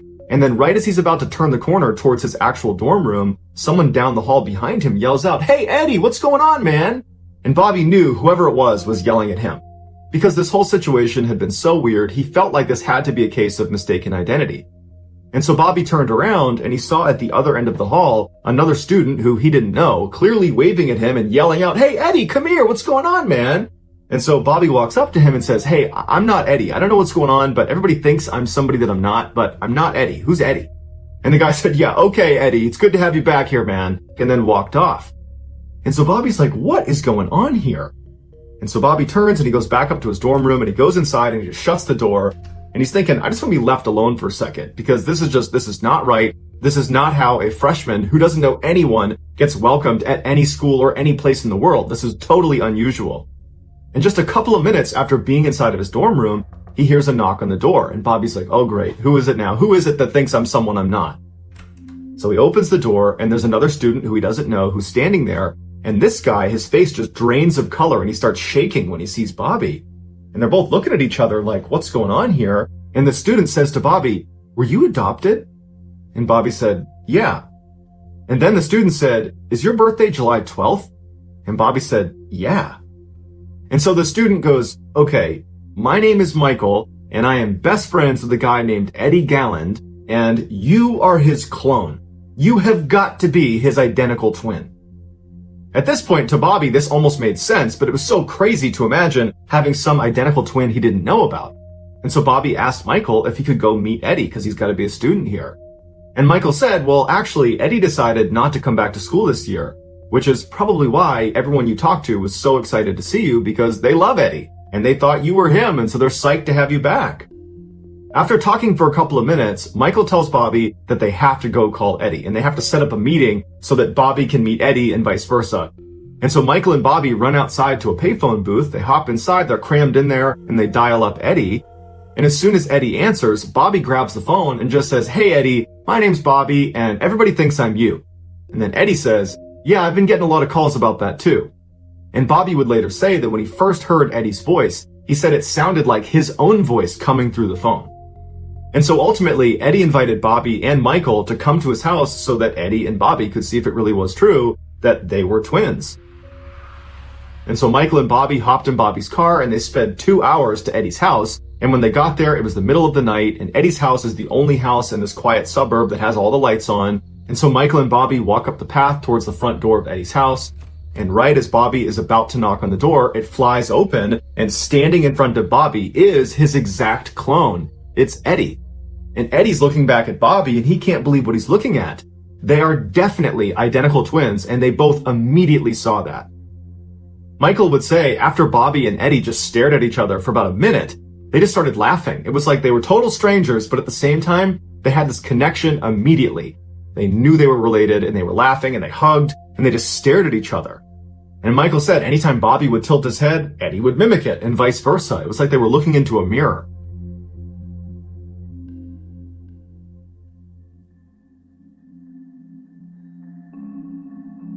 Shortly after, this story of these two long-lost brothers reconnecting found its way to Newsday, which was a prominent local newspaper in New York, and they decided they would look into it to see if it was really true or not. And so one of the editors had a junior reporter fly out and actually see Bobby and Eddie face to face and see if it was really true that they were in fact identical twins. And as soon as this reporter saw them, they knew immediately that, yep, they're related. And so Newsday printed this totally heartwarming fairy tale story about these two long-lost brothers reconnected after all these years just because of a chance encounter in college. And everybody loved it. But this is where the story went from amazing to truly unbelievable. Friends of another young man living in the New York area named David Kelman began telling David that he had to check out this Newsday article about these long-lost twins because these two twins look exactly like David. Specifically, they said you gotta look at these guys' hands. They are just like yours, David. David was known for having these enormous hands, and a lot of the pictures of Bobby and Eddie in the news showed their hands, and they too were enormous. And so David finally picked up a newspaper and looked at a picture of Bobby and Eddie, and sure enough, he was shocked. They looked exactly like him. And then when he read the article, it showed their birthday was July 12th, the same as his. And they were born at the same hospital he was born at. And so he's thinking, these are too many coincidences. They have to be my brothers. And so David called Eddie's home phone number, and Eddie's mother picked up and she asked who was calling. And David said, "Hi, my name is David Kelman. I was born July 12th, 1961. And I'm looking at a newspaper article of two identical twins that look just like me, and one of them is your son. I think I'm the missing third twin." After hearing this, Eddie's mom apparently dropped the phone and yelled out, "They're coming out of the woodwork!" So Eddie and Bobby went to David's house, and as soon as they walked in and saw David, they knew right away he was one of them. He was the third twin. And apparently, within minutes of meeting each other, they were wrestling and laughing hysterically on the ground. It was like even though they were strangers, they somehow already knew each other and had an instant connection. David's family members that witnessed this first interaction said it was the most incredible thing they had ever seen. That it was just so wonderful to see these long-lost siblings finally reconnected after all these years. Shortly after David realized he was the third missing twin, Newsday did another story talking about how there was actually 3 missing twins that had all been reconnected. And once again, it was just this incredible Cinderella story. And now this story went all over the world. They were on the cover of every magazine, every newspaper. They were on every talk show, and everybody had the same question. What similarities did they discover? And they would say, well, we all wrestled in junior high school and high school. We all smoked the same cigarettes. We like the same food. We had the same taste in women. And on talk shows, when they would answer these questions, it was immediately clear that they all shared the same mannerisms, And on the show, they would routinely interrupt each other and finish each other's sentences. It really was like they were the exact same person, despite having been raised completely separate from one another. The boys loved the attention they were getting. They had become international rock stars overnight, and all three of them were immediately so close. They were best friends right away. They moved into an apartment together. They went out partying. They met Madonna. It was just this incredible time in their lives. And so they weren't asking questions about why they had been separated in the first place. But their parents were asking a lot of questions because they had not been told by the adoption agency that the boy they were adopting actually had two identical siblings. They had no idea. So the boy's adoptive parents reached out to the adoption agency, which was Louise Wise Services. It's based in New York, very prestigious. Basically, the most powerful and wealthy people in New York use this adoption agency if they're going to adopt. And so the parents reached out to them and asked for a meeting so they could get some answers as to why their kids have been separated. And so the parents go to New York, they go into this meeting room with the top brass of Louise Wise Services, and they say, did you separate our sons at birth on purpose? And one of the executives said, yes, we did, because it's really hard to place 3 children into one home. At which point, David's adoptive father lashed out and said, that's absolute BS. If you had told me he had 2 identical siblings, I would have taken all 3. But the agency stood by their decision and said that's the only reason it happened, and so sorry, that's all we can tell you. And so the parents were very frustrated and felt like there was much more to the story, and in fact, they felt like the agency was actually lying to them about why they had separated their sons in the first place.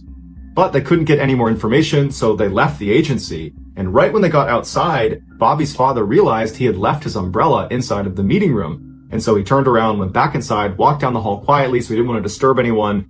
And he opened the door to the meeting room and he reached in to get his umbrella. And he looked inside and he saw the people he had just met with from Louise Wise Services had just opened a bottle of champagne, and they were laughing and smiling, and they were clearly toasting each other on a job well done. And even though Bobby's father did not go in there and confront them about what they were celebrating, he got the sense that they were celebrating having dodged a bullet, that they clearly had just lied to the families of these 3 triplets, and they'd gotten away with it.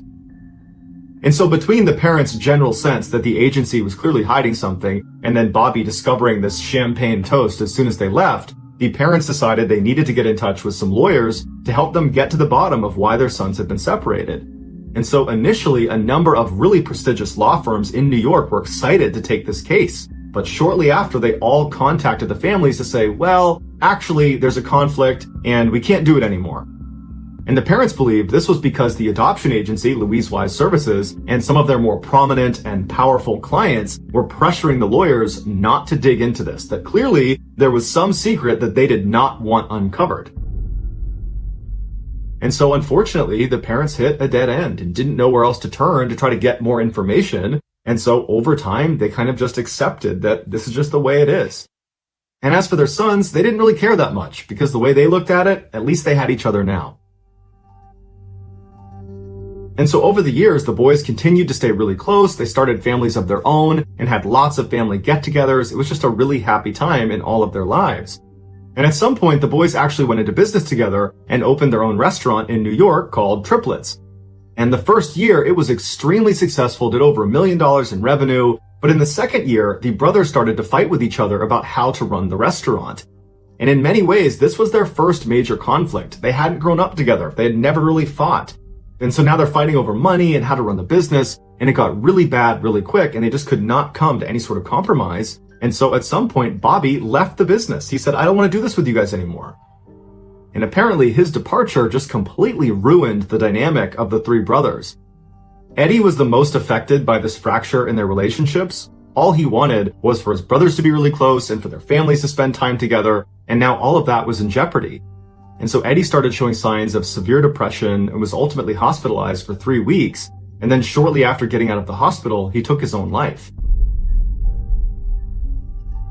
This was beyond devastating for the 2 brothers and the rest of their family. Around this time, a journalist named Lawrence Wright, who had always had a fascination with identical twins, found an obscure scientific article called Psychoanalytic Study of the Child. It detailed a New York-based study about identical twins that were intentionally separated at birth and then given to different adoptive families to be studied. Although it wasn't clear what they were actually studying or why they needed identical twins to do this research. In this article, Lawrence discovered all the babies that had been used in the study came from the same adoption agency. the same one the triplets had come from, the Louise Wise Services in New York. And so Lawrence called Bobby and told him that based on this article, it seems like he and his brothers were used in a scientific study. Bobby and David were totally furious. They felt like they'd been treated like lab rats. They also wondered if their being separated at birth had a negative impact on their mental health, and that might have contributed to Eddie's depression and untimely death. Lawrence wound up writing an article about this twin study he had discovered, and after he published it, another set of twins found out they had been a part of the study and discovered themselves. These two women were also struggling with depression, furthering the idea that the study could have led to irreparable harm to their subjects' mental well-being. At this point, David and Robbie did not expect anybody to be held accountable for this study. Instead, they just hoped to find out why it was done and what they were testing for and what the results were. And so they began working with Lawrence to try to get those answers. They contacted Louise Wise Services, who did admit that yes, actually this was part of a study, but they didn't give any information about what the results were or why they did it.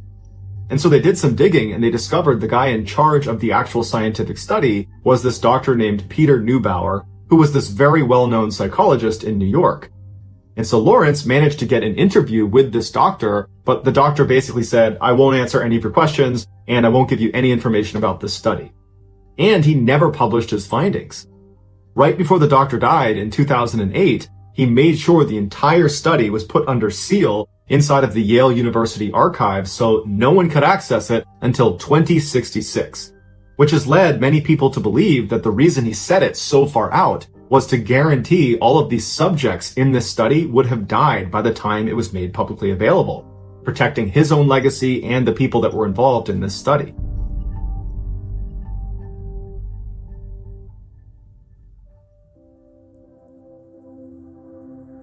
In the recent documentary called 3 Identical Strangers, Dr. Neubauer's personal assistant, a woman by the name of Natasha Josefowitz, she was interviewed and they asked her, can you shed any light on why this study was done, what they were testing for, and what the results were? And she would say that she was not actually part of the study. She was more on the periphery, but she was privy to what they were doing. And she said the point of the study was to finally put to bed whether it was nature or nurture that made the person who they ultimately become. Basically, are your surroundings the thing that ultimately makes you who you become? Or is it just your genetic makeup, that you're predestined to become a particular person independent of how you were raised? And she said the results were incredible, that basically it has nothing to do with nurture. It's all about your genetic makeup.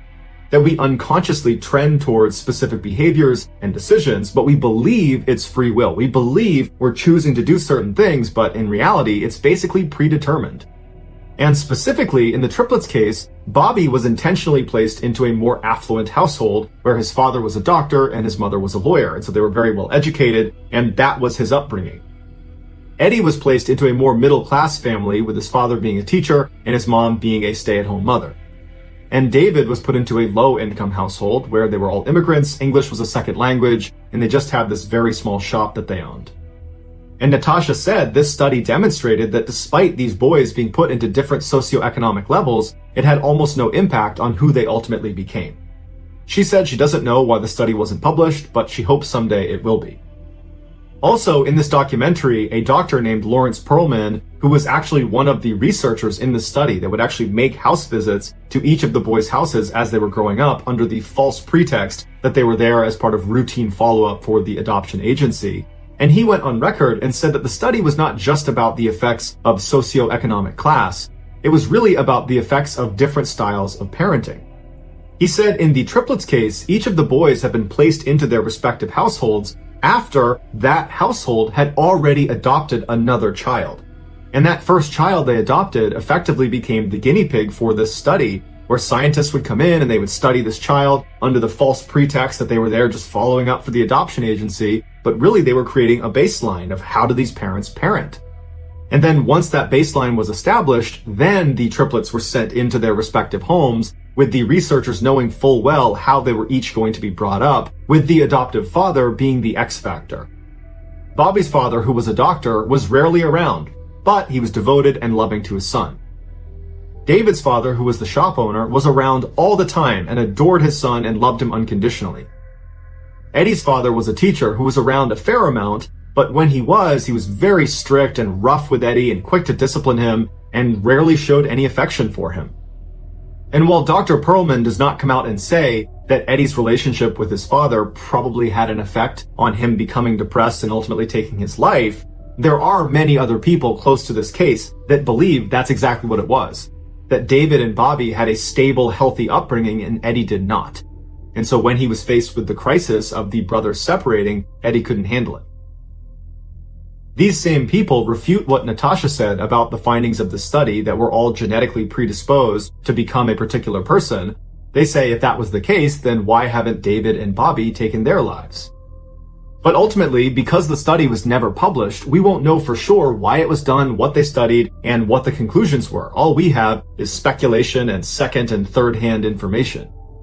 But what we do know for sure is the surviving triplets and their families are furious that this study was done. They feel like it ruined their lives. Following the release of the documentary 3 Identical Strangers, Bobby and David were actually granted early access to the study that was sealed inside of Yale University. And when they looked at it, they were expecting to be blown away with the results, but it turned out it was over 10,000 pages of very technical information, and much of it was heavily redacted, so they couldn't even read most of it. They were not able to deduce what the purpose of the study was in the first place, or what it accomplished. It was just all very ambiguous. This study was ultimately shut down permanently in 1980, the same year the triplets discovered themselves. As for the adoption agency, Louise Wise Services, and all the scientists and researchers involved in the study, none of them were held accountable for their role in this totally unethical study, and so basically everything was swept under the rug. And so Bobby, David, and all of the family members of the triplets were just left with a whole bunch of questions and not a lot of answers.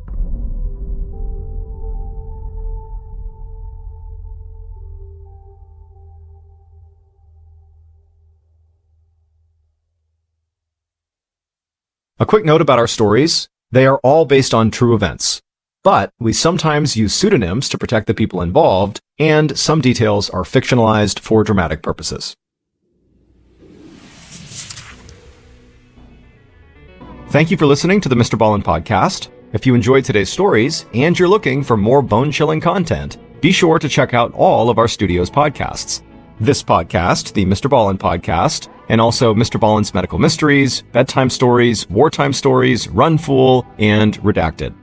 Just search for Ballen Studios wherever you get your podcasts to find all of these shows. To watch hundreds more stories just like the ones you heard today, head over to our YouTube channel, which is just called MrBallen. So that's going to do it. I really appreciate your support. Until next time, see ya.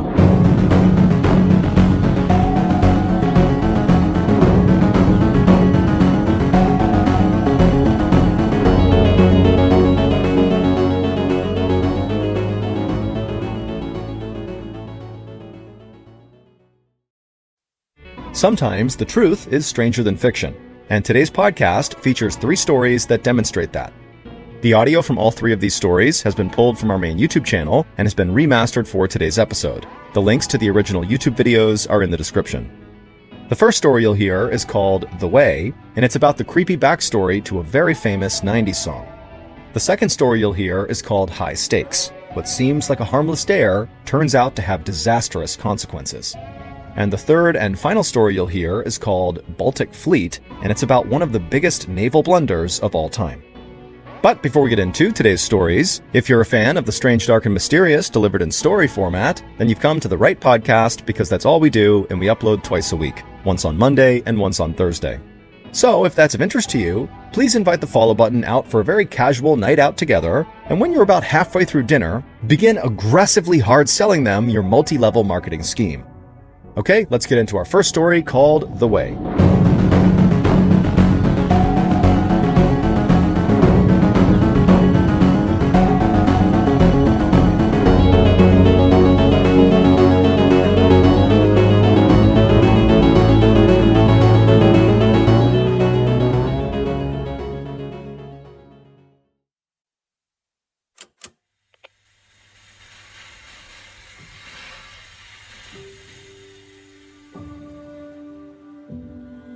On the evening of June 28, 1997, an 83-year-old woman named Leela Howard turned up the radio in the living room of her small home in Texas, and then she took a seat next to her husband, Raymond, on the couch.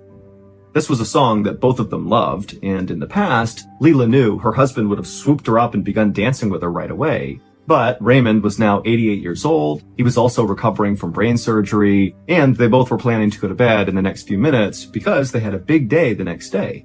They were going to go to the Pioneer Day Music Festival, which is an annual fiddling festival located about 15 miles away from where Leela and Raymond lived, in the town of Salado, Texas. Leela and Raymond attended this festival basically every year. And so even though Raymond right now was a bit fragile from his surgery and his advanced age, the couple had not even considered missing it. Leela's son Hal had tried to persuade Leela to let him, Hal, drive the couple to the music festival, but Leela said no because Leela and Raymond were both fiercely independent and wanted to be in control of their lives, which included driving to and from this festival. Also, Leela had talked about maybe going someplace else after the festival ended with Raymond, kind of spontaneously just driving out and doing something, and so she really wanted to have her own car in case she did want to do that. And so after a few minutes, Leela and Raymond's favorite song came to an end, and the DJ hopped back on the radio and began talking about the weather and the traffic. And at that point, Raymond and Leela, they stood up from the couch, they took each other's hands, and they walked upstairs to go to bed.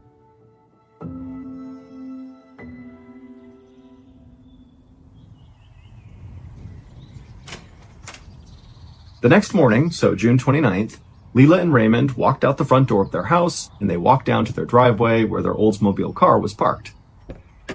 Leela helped Raymond get into the passenger seat, and then Leela took her spot in the driver's seat. And then a few moments later, after they were all buckled in and situated, Leela fired up the car, backed out the driveway, and began driving.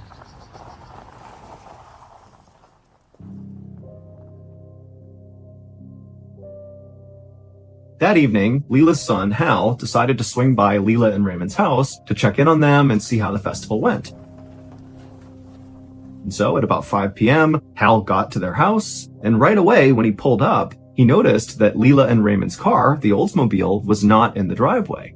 And so Hal thought that was pretty odd because by now they should have been back from the festival. In years past, they would always get home by about 3 p.m. at the absolute latest because they didn't like staying out late. And so it just seemed odd that they were not back by now. But at the same time, Hal knew that Leela had been thinking about maybe going out and doing something spontaneous after the event was over. And so he thought, maybe his mom and Raymond were out driving around somewhere and they'd be back later. But just for good measure, Hal did park the car and he walked up to the front door of the house and he did knock. But when there was no answer, he thought, I'll just go home and come back in a few hours and check in on them at that point.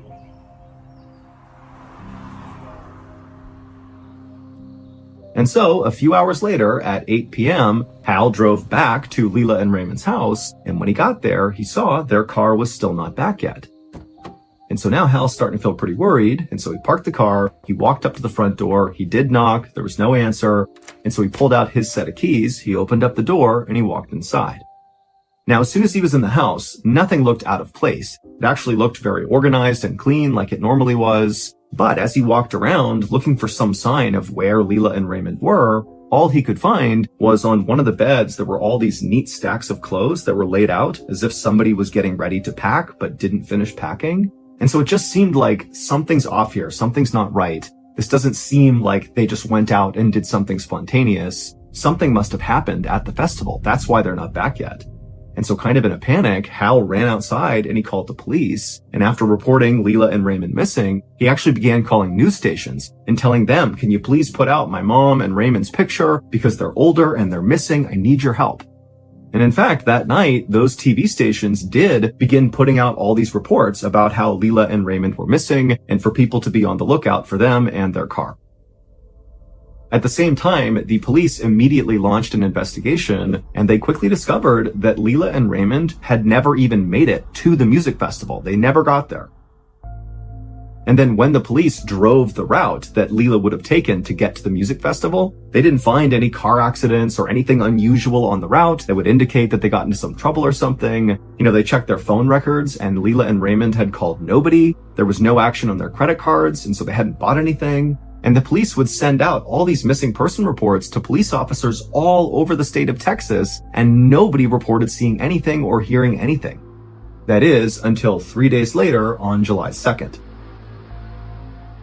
On that night, a police officer in a little town in Arkansas, located 500 miles away from where Leila and Raymond lived, this police officer was driving down the road when he spotted an Oldsmobile that was driving with its lights off. And so the officer pulled the car over and he ran the license plate, and it came back as belonging to Leila and Raymond. But you gotta remember that this police officer was in Arkansas, and so he had not received any updates about this missing couple. All those TV broadcasts and all the missing person alerts that were getting sent out all over the place, those were really only happening in the state of Texas. And so this officer has no clue that Leila and Raymond are missing. But he runs the plate, he sees it belongs to Leila and Raymond, and he goes up to the driver's side window, and he looks inside, and he sees Leila and Raymond. Leila's driving, Raymond's in the passenger seat, and they look like a really happy older couple. And the officer would say to Leila, "Hey, you're driving with your lights off." And Leila would say, "Oh my goodness, I'm so sorry. We were driving in Texas and we got lost and I just didn't notice. I'm really sorry." The officer believed her and felt like these were good people who just made an honest mistake. And so he just flicked her lights on and said, "I'm going to give you a warning. No big deal, no ticket, but be careful with your lights. You got to make sure those are on at night." And Leila said, "Thank you very much. Of course, I'll be very careful with my lights." And then actually the officer gave Leila directions on how to get back to Texas from Arkansas. And then he got back in his cruiser, and then he watched as Leila and Raymond pulled onto the main road and then disappeared into the darkness. The police officer in Arkansas who pulled them over would eventually put it together who he had pulled over, and at that point, Arkansas would get in on the search for Leila and Raymond. But for the next 2 weeks, despite having both states aggressively searching for this couple, nobody could find them. That is until July 12th, so that's 10 days after Leila and Raymond got pulled over by that cop in Arkansas. On that day, these two young boys were walking by a small stream in a town called Hot Springs, Arkansas, when they began to smell a terrible smell. They would end up telling their parents, who would come back to the stream and they'd smell it too, and they would end up alerting the police, and the police would come out and they would search that entire area, and they would find Leila and Raymond's Oldsmobile at the base of a 25-foot cliff, and inside the vehicle were Leila and Raymond, and they were both deceased. It looked very much like Leila and Raymond had driven off this cliff and they had landed down below, and that's what killed them. But when investigators went up to the top of that cliff, there were no skid marks on the cliff itself, which meant Leila, who was driving, never hit the brakes as she went over the cliff. Nobody knows why Leila and Raymond abruptly left their town and drove hundreds of miles into Arkansas instead of going to their favorite music festival, although their family members have speculated that it could be because Leila and Raymond had declining cognitive function, and so they basically didn't know what was going on, and that's why it happened. But this story about Leila and Raymond is what inspired a very, very famous song from the late 1990s. It's called The Way by Fastball, and for copyright reasons, we can't play it for you, but I'll sing you a line and see if you can remember this song. Where were they going without ever knowing the way? Anyone can see the road that they walk on is paved in gold. It's always summer, you'll never get cold. You'll never be hungry, you'll never be old and gray. Boom, there you go. If you know the song, now you know it's got a pretty intense backstory.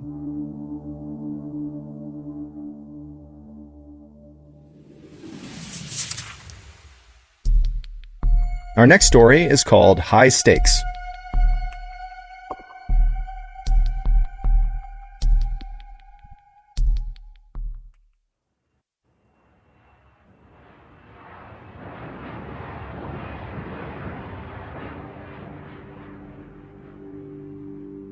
On October 20th, 1986, Captain Alexander Kluyev was piloting a passenger plane that was about to descend down into a Russian airport for a layover. On board this plane were 94 occupants, including passengers and crew.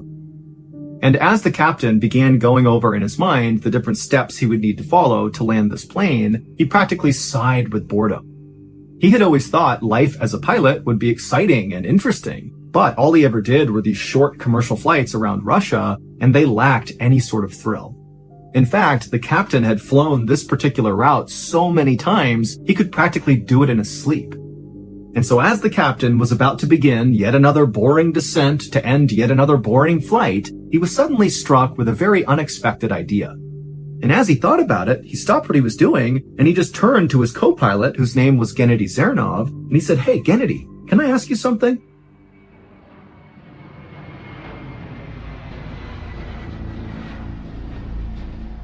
At the same time that Captain Alexander and Gennady were having this conversation up in the cockpit, down on the ground inside of that Russian airport where the captain was supposed to land, an air traffic controller noticed on their radar that Captain Alexander's plane was coming in way too fast and at too steep of an angle to attempt the landing. And so the controller radioed up to the captain and said, "Hey, you're going too fast. Adjust your speed, adjust your angle. Otherwise, you're going to need to abort this landing." But the captain did not radio anything back to the controller. Instead, the plane continued its descent at the same angle and the same speed, and to the controller's horror, they looked out the window and literally saw the plane was lowering its landing gear. Like, clearly they are going to attempt to land, even though this looks so dangerous. And so the controller, in a bit of a panic, radios again up to the captain and says, "Hey, you're still coming in too fast, too steep of an angle, abort the landing." But again, the captain did not respond. What Captain Alexander had said to Gennady when he said, "Hey, can I ask you something?" was, "Hey, do you want to make a bet that I can land this plane blind?" And Gennady, who was also very bored, thought, "You know what? That's a great idea. Let's do it." And so the two pilots lowered all the shades inside of the cockpit, blocking all of the windows, so Captain Alexander literally can't see anything except for his instruments. And then Captain Alexander attempted to land the plane. And when the air traffic controller began calling up to Captain Alexander saying, "You're going too fast, your angle's wrong," Captain Alexander was sure he could pull it off, and so he totally ignored the controller and went for the runway. And when he hit the runway, he was going too fast at too steep of an angle, and so it broke off the landing gear, the plane skidded all the way down the runway, and then flipped over and caught on fire. Out of the 94 people who were on board that plane, 70 would perish, including the co-pilot Gennady Zernov. As for Captain Alexander, who orchestrated this whole tragedy, well, he actually survived, and he was sentenced to 15 years in prison.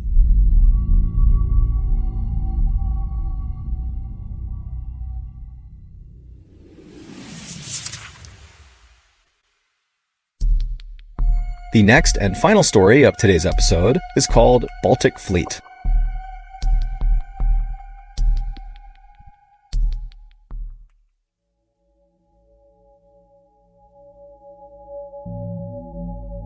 Around the turn of the 20th century, Russia and Japan got into a dispute over who should be in control of Korea and China. Looking to avoid an armed conflict, the Japanese sent the Russians a deal that came with reasonable concessions on both sides. But the Russians didn't like it, they rejected the deal, and they countered with a pretty unreasonable deal that came with lots of concessions for Japan and not so many for Russia. And so Japan rejected that deal and then promptly launched a devastating surprise attack on the Russian Navy stationed at Fort Arthur in China. This attack would officially start the one-year-long Russo-Japanese War.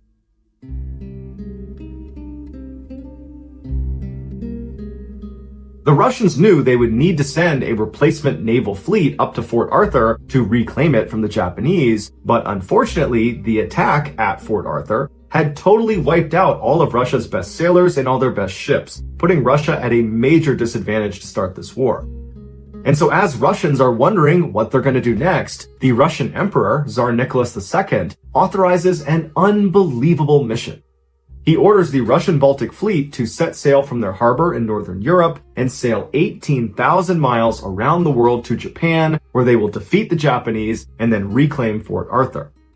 The fact that none of the Baltic Fleet ships were designed to sail that far of a distance, or that there were literally 0 refueling points along their massive projected path, was considered largely inconsequential and ignored.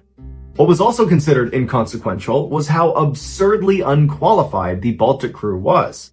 The sailors were mostly illiterate peasants that did not grow up on the coasts, and so they showed up for military training with no seafaring skills. And then after their military training, they still had no seafaring skills because the Baltic Fleet's harbor was frozen solid almost year-round. But the Tsar believed the man he had put in charge of this crew, Admiral Rojestvensky, would make up for their deficiencies. And this belief was not unwarranted. Admiral Rozhestvensky was the best Russian officer that had not been killed in that Japan surprise attack. He had significant combat experience, and he had a wickedly bad temper. He didn't care who you were. If you were doing something he didn't like, he was going to beat the crap out of you. Literally. And when he was told he was going to be in charge of this fairly inexperienced crew, he was certain his rough style would whip these Baltic boys into shape, and they would be very successful. But when he laid eyes on the Baltic fleet, he realized this was going to be a little bit more challenging than he realized. In addition to being less than satisfied with his fighting crew, he was equally dissatisfied with the two senior officers that were assigned to be his direct support. And he immediately gave them nicknames, and he would only refer to them by their nicknames, right to their face. The first one was the manure sack, and the other was a vast empty space. As for the Baltic fleet's 45 ships, they were terrible. Because this unit never went out on the ocean because their harbor was always frozen, Russia didn't waste their good ships on them. So all they had were really old, obsolete warships, and then non-military ships like ferries and yachts that they just slapped random guns onto. They also had ships that the Baltic Fleet crew enthusiastically called futuristic, which were these ships that came out of Russia briefly copying French engineering, which involved these crazy top-heavy ships that sat so low in the water that their lowest rung of weapons, their cannons that poked out the windows at the bottom of the ship, they didn't work because they sat under the water permanently. But regardless of their shortfalls, the Baltic Fleet was what Rozhestvensky had been dealt, and so he had to just get them moving if they were going to win the war. And so on October 16th, 1904, Admiral Rozhestvensky ordered all of his men to take their positions in all of their ships, and they set sail. And immediately, 30 seconds into their trip, the lead ship ran aground, and another ship lost its anchor, even though it should not have been casting its anchor to begin with. And so while one ship is trying to refloat and the other is trying to find its anchor in the ocean, a third ship comes along and broadsides a fourth ship. And it does so much damage to this fourth ship, that ship had to go back home. But once they overcame these initial obstacles, the Baltic Fleet that now numbered 44 ships made it out of the harbor without any more issues and then set sail for the narrow waters between Denmark and Sweden.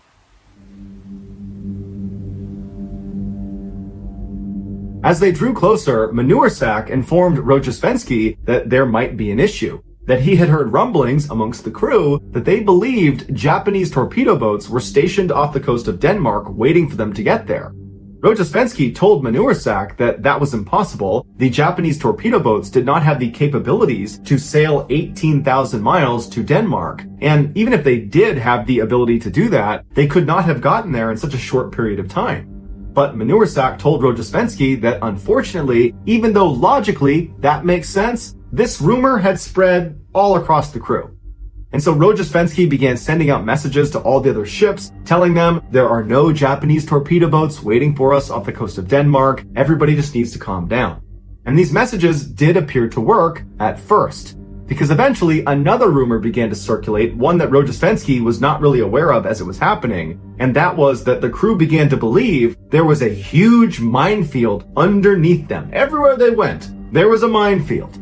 And everybody got so worked up about it that it made its way back to a lot of the captains actually piloting the different ships. And at some point, the pilots just began doing these evasive maneuvers, and Rozhestvensky's looking around wondering what they're doing, and they began crashing into each other, trying to avoid this minefield. When Rozhestvensky finally figured out what was going on, he sent out even more messages telling them that there's no minefield under us. It's totally safe. Everybody just needs to calm down. And so it took Rozhestvensky going out on deck and firing shots into the air to finally get people to stop believing they were on top of a minefield. But just a couple of hours later, after Rozhestvensky had gone back up to the bridge and was just looking out, surveying his fleet as they carried on towards Denmark and Sweden, when all of a sudden, towards the very front of his fleet, he heard this unbelievable barrage of cannon fire. One of his own ships was engaging something out in front of the fleet. But Rozhestvensky was too far away to see what it was, and then a message came through from the attacking ship, whose name was Kamchatka, and they said they were surrounded on all sides by at least 8 Japanese torpedo boats. And so Rojesvenski runs out onto the deck, looking out towards the horizon, expecting to see these 8 Japanese ships, but he doesn't. And then all of a sudden, the shooting just completely stops and it's silent. And then Rojesvenski notices on his right side, a small little fishing boat is making its way right up alongside his. It would turn out Kamchatka, the attacking ship, had confused this little unarmed Russian fishing ship with 8 Japanese torpedo boats and had opened fire. But luckily, even though they fired hundreds and hundreds of rounds at this little boat, none of them hit the boat. And so the fishermen were fine, and the fishermen had actually been sent to the boat, specifically by Tsar Nicholas II, to tell Rojesvenski that he had been promoted. And so Rojesvenski apologizes to the fishermen for having shot at them hundreds and hundreds of times, and they said it was okay, and the fishermen carried on. After Rojesvenski chewed out the crew of the Kamchatka, the rest of the Baltic fleet gathered up, and they continued towards the narrow waters between Denmark and Sweden. When they got close, a Danish resupply ship came out to meet them to give them fuel and food and water, and the Baltic fleet mistook them for a Japanese torpedo boat, causing them to ram them repeatedly. And then they realized their mistake, but at that point they had done severe damage to the resupply ship, who had to immediately turn around and go back to shore. After that, the Baltic fleet did manage to get past Denmark and Sweden, and they made it out to the North Sea. But as soon as they got out there was trouble. One of the captains of the ships that was towards the front of the Baltic fleet's formation spotted 4 Japanese torpedo boats coming right at them. And so this ship, along with 6 others, immediately just began engaging these 4 ships with everything they had. Cannons, big guns, small guns, everything. It was absolute chaos from the front of this formation. And the amount of gunfire that was going off towards the front caused the rest of the ships that were not part of the attack to begin to panic. And the other ship captains began ramming into each other to try to get away from this attack. And so while that's going on, all the crew members on all the ships begin drawing their swords and running around, expecting the Japanese to board them at any moment. And the others that did not draw their swords put on life jackets and laid down on their back on the deck of the ship, believing that was procedure for how to survive a sinking ship. And so for the next 20 minutes, it was just continuous gunfire coming from the front of their formation. One of the attacking ships sent a message back to Rojesvenski that said they had been hit by a torpedo and they were taking heavy fire and it was just absolute bedlam up there. And then all of a sudden, it just totally stopped. And when the smoke cleared, Rojesvenski and his ship had been able to maneuver up a little bit closer and they could see what they were shooting at. And it would turn out, once again, it was a case of mistaken identity. They were not being attacked by Japanese torpedo boats. They had spotted 4 small British fishing boats. And in the chaos of the gunfight, the Baltic fleet had inadvertently begun to fire at each other, killing several crew members and badly damaging their ships in the process. As for the British fishermen, only one of their boats actually sunk, despite the fact that the Baltic fleet had fired thousands and thousands of rounds at them, and they had been stationary the entire time. The Russian Tsar immediately apologized to Britain, but the British media went crazy and the British people called for war, believing that this type of attack could not possibly be an accident. But Russian diplomats leveled with the British and said, no, this really was an accident. And eventually they convinced them, avoiding starting yet another war. Rojesvenski and his Baltic fleet were allowed to continue in their journey, and after a couple of weeks, they were getting close to Africa when one of his ships, the Kamchatka, the same ship that believed they were surrounded by 8 Japanese torpedo boats, they got separated from the main fleet and got lost. And so Rojesvenski and the other officers did what they could to try to locate them, but nobody had seen where they went, and there wasn't great technology to try to locate them, and so unfortunately, Rojesvenski and the Baltic fleet just had to continue on and hope that at some point the lost ship would find them again. A few days later, the main body arrived in Tangier, and lo and behold, Kamchatka showed up. And they informed Rojesvenski that they had gotten lost, and they didn't really have a good answer for that. But once they were lost, they managed to engage 3 separate Japanese torpedo boats. But it would turn out they were not Japanese torpedo boats. They were in fact a German, a Swedish, and a French fishing boat. But none of Kamchatka's rounds actually impacted any of the 3 vessels, and so 3 more wars were averted. And so now that Rojesvenski had his lost ship back, he gathered up his full Baltic fleet, and they left Tangier. But on their way out, one of the ships managed to cut the underwater telegraph line to Tangier, cutting off Tangier's communication with Europe for the next 4 days. By now, the Baltic Fleet was very low on coal, but they had a planned rendezvous with a German resupply ship off the coast of West Africa. When they got there, the crew decided they didn't want to do another resupply later on, and so let's just take double coal this time. And so they hauled all this extra coal onto their ships despite not having a place for it, and so naturally they began throwing it in the halls and in their bedrooms and basically anywhere there was space. And what that did is it led to a fine layer of coal dust all over everything in the ship. And that, combined with the intense humidity off the coast of Africa, led to this black coal gunk getting trapped inside of all of the sailors' lungs, which began killing several of them. A couple weeks later, as they rounded the southern tip of Africa, it finally rained on them, washing away a lot of that coal dust on their ships, which was a big relief. But the rain turned into a pretty bad storm, and so Rojesvenski decided he just wanted all of his ships to call in and say they were okay. And so one by one, each of the ships were told to message him saying the words, "We are okay." And so one by one, each of the ships did this until it got to Kamchatka's turn. And they accidentally sent the message, "Do you see Japanese torpedo boats?" And of course, this message spread like wildfire across the entire crew, which led to mass hysteria, and Rojesvenski's trying to send out messages to say, "No, there's no Japanese torpedo boats," but it's too late. The other captains are panicking, and they're ramming into each other and firing blindly into the wind. From that point forward, every night, Rojesvenski would go up onto the bow of his ship, and he would scream obscenities at Kamchatka. When the Baltic Fleet finally made it to Madagascar, the morale amongst the crew was very low. And so when they docked in Madagascar, the crew decided it would be a good idea to boost their morale by buying some pets to bring back on board the ship with them. And the pets they decided to bring back were crocodiles and poisonous snakes. When their handlers smuggled them back on board their ship, they immediately escaped down into the bowels of the ship. When they went looking for them, they couldn't find them because the ships were in such bad shape. There were all sorts of cracks and holes all over the interior for these animals to escape to. And so the men just had to accept there were very dangerous predators just living on their ship with them.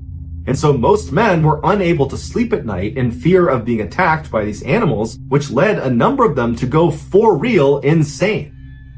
And so the pets idea didn't really boost morale amongst the Baltic Fleet, and so one of the officers decided he would take another crack at boosting spirits. And so he went to a vendor in Madagascar, and he purchased 2,000 of their finest cigarettes to bring back on board. So he brings them back on board, he hands them all out, and everyone's so thankful, but it turns out those cigarettes were laced with enormous amounts of opium, which led to hundreds of the crew members becoming hopelessly addicted to opium. Also in Madagascar, the sailors picked up dozens of diseases that began wiping them out in droves. During one funeral for a crew member, the Kamchatka asked if they could fire a salute with blank rounds. They were given permission, but they accidentally fired live rounds into the ship right next to them. When Rojesvenski and the rest of the Baltic Fleet finally left Madagascar, their only refrigerator on board one of their ships broke, which spoiled all of their meat, tons and tons of meat. And so they began throwing it overboard, which attracted hundreds and hundreds of sharks, which circled their ships for the rest of their journey. Rojesvenski desperately wanted to find a way to somehow train the remainder of the Baltic Fleet how to be somewhat militarily competent. And so he decided he would make them all do target practice because that had been a big issue on this trip so far.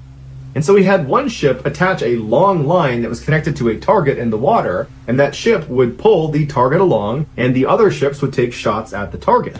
And so all of the ships on Rojesvenski's call began firing at this target, and after thousands and thousands of rounds, they didn't hit the target once. However, they managed to continuously shoot the ship that was pulling the target. For Rojesvenski, this was the final straw. He felt like he could do absolutely nothing to make the Baltic Fleet an actual military force. And so he sent a message back to the Tsar and said, "You gotta replace me. I need to resign and somebody else needs to come in and take over." And the Tsar said, "No, this is your fleet." And so begrudgingly, Rojesvenski continued on leading the Baltic Fleet until they finally, after 7 total months on the sea, were within striking distance of their target in Japan. The night before, as they prepared for their attack, they went into stealth mode where all the ships killed all of their lights. So they're totally dark, with the exception of their hospital ship. That kept their lights on. This was considered a rule of war at the time, which both sides abided by. And so while the Baltic Fleet was sitting out in the waters outside of Japan, a small fishing boat began coming towards them. Now, the fishing boat could only see the lit-up hospital ship. They could not see the 43 other darkened ships. And so a crew member on board this hospital ship came up to the railing and he recognized the fishing boat was actually a Russian fishing boat. And so he waved them down. And when the Russian fisherman came outside, the crew member told him, "You got to stop because there's 43 ships behind me that have their lights off. Do not go this way, go around." And so the Russian fisherman thanked him and turned around and went on his merry way. Except that wasn't a Russian fisherman, it was a Japanese sailor on board a Japanese torpedo boat. And now they knew exactly where the Baltic Fleet was. And so that night, the Japanese Navy completely surrounded the Baltic Fleet, and then the next day at daybreak, they launched their attack. It was called the Battle of Tsushima, and it was obscenely lopsided.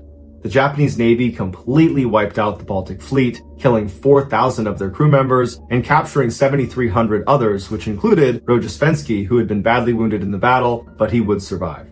In contrast, the Japanese only had 100 casualties. This victory for Japan really marked the end of the war for Russia, and shortly after the Battle of Tsushima, the Russians agreed to surrender.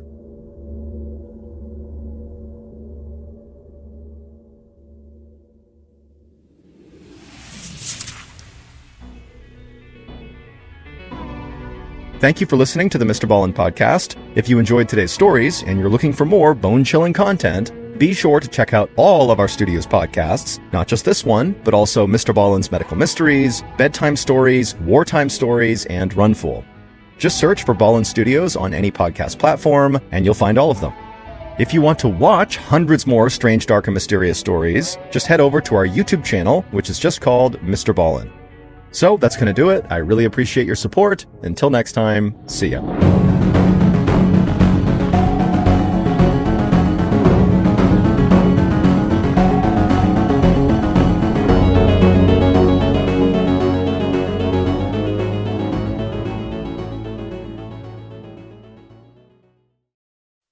Sometimes the truth is stranger than fiction, and today's podcast features 3 stories that demonstrate that. The audio from all 3 of these stories has been pulled from our main YouTube channel and has been remastered for today's episode. The links to the original YouTube videos are in the description. The first story you'll hear is called Bad Blood, and it's about an infamous medical program in Alabama. The second story you'll hear is called Suspended, and it's about a very unexpected choking hazard. And the third and final story you'll hear is called Earworm, and it's about a song you should never sing. But before we get into today's stories, if you're a fan of the strange, dark, and mysterious delivered in story format, then you've come to the right podcast, because that's all we do, and we upload twice a week, once on Monday and once on Thursday. So if that's of interest to you, please eat an orange in front of the Amazon Music follow button, and as you eat it, make a whole scene about how amazing it tastes, and then offer them the other orange you have, but don't tell them it's not really an orange and that it's actually a fruit from a strychnine tree. Okay, let's get into our first story called Bad Blood.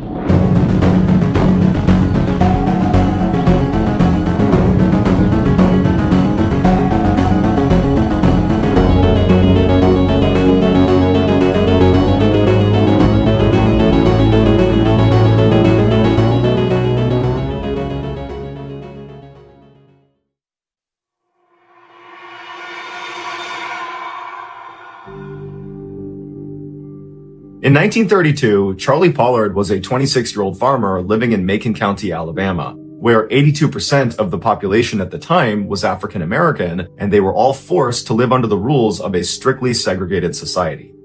At the time, the United States was just beginning to crawl out of the Great Depression that had started 3 years earlier, but you wouldn't know it riding through Charlie's town. Like Charlie, many of the other residents in Macon County were completely dirt poor, and they lived in these wooden shacks with no screens on their windows, there was no furniture inside, and they would just throw some dirty rags on the ground to sleep on. On average, the men in the town that were lucky enough to have a job made less than $1 per day. So when Charlie heard a rumor that the government was going to be coming to town and giving free medical exams to all the African American men, Charlie was thrilled. He had never been to a doctor before, and he certainly wasn't going to turn down a free visit to one. And so a couple of days later, the rumor turned out to be true when a government health service worker showed up in their town and set up shop in their one-room schoolhouse. Charlie got in line with the hundreds of other men from Macon County, and then by mid-morning, it was his turn, and the health service worker told him that today they were just going to be doing a blood test. And so Charlie eagerly rolled up his sleeve and stuck his arm out. A couple of days later, the results from the blood test had come in, and Charlie was informed that he had bad blood. Bad blood was a commonly used term in that area at the time to describe a wide array of ailments. The worker didn't get into specifics about what Charlie's diagnosis meant. They just told him that in virtue of his diagnosis of bad blood, he was now eligible to join a government-sponsored medical treatment program.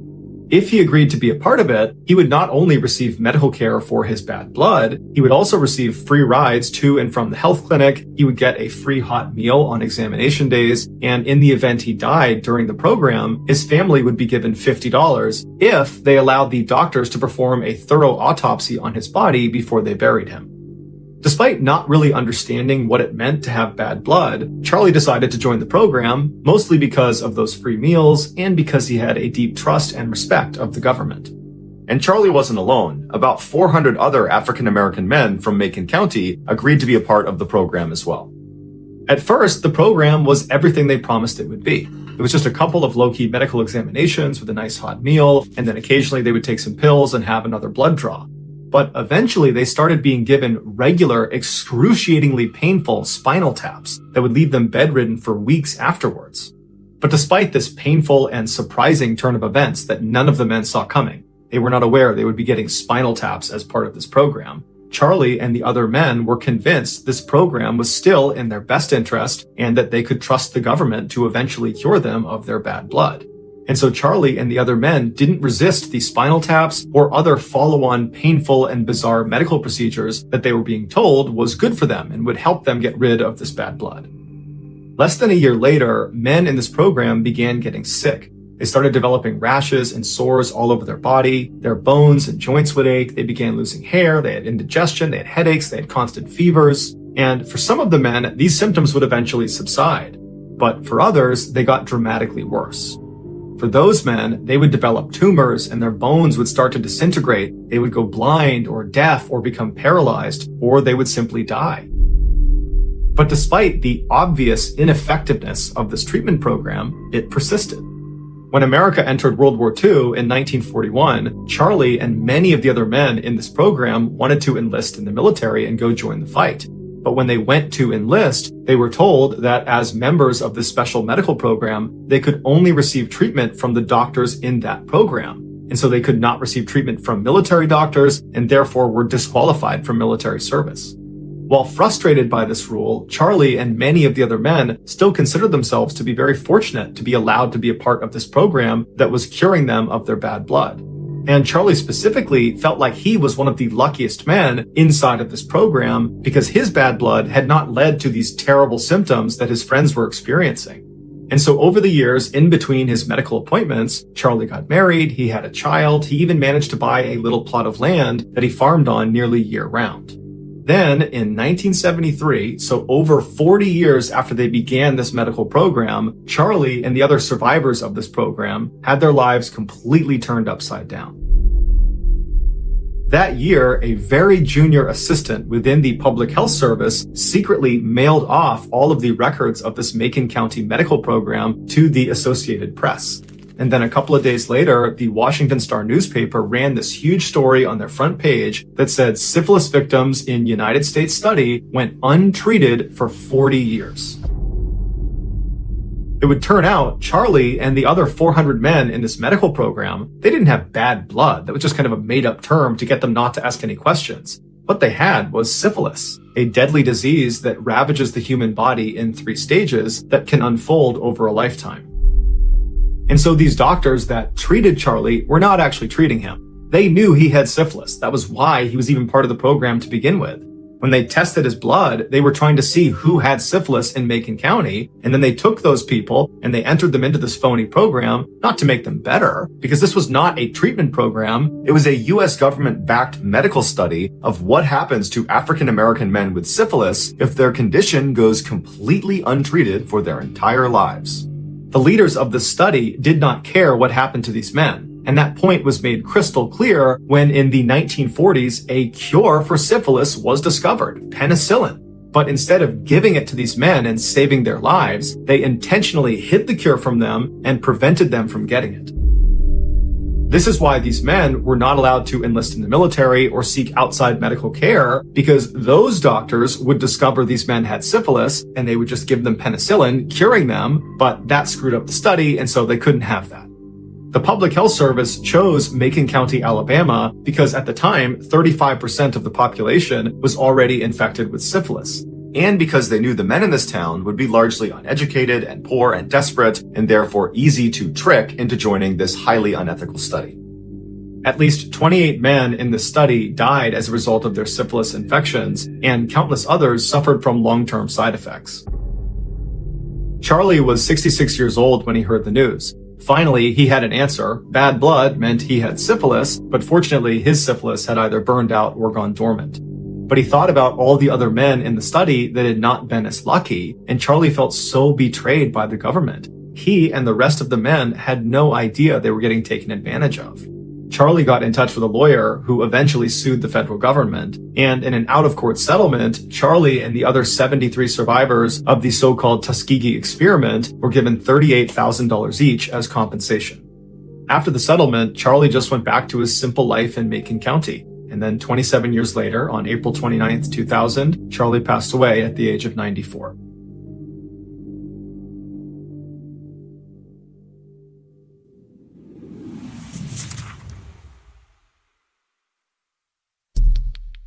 Our next story is called Suspended.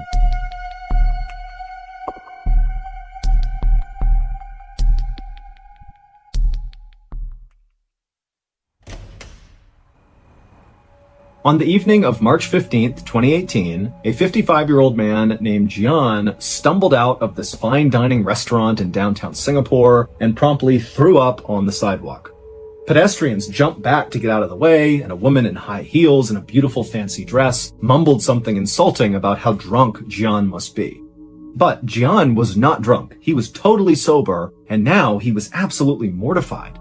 Jian was actually a businessman who was attempting to impress his clients at dinner, but as he had been sitting at the table with his clients, he had started to feel this pressure in his chest that became so intense that at some point he just had to get up and run outside and vomit.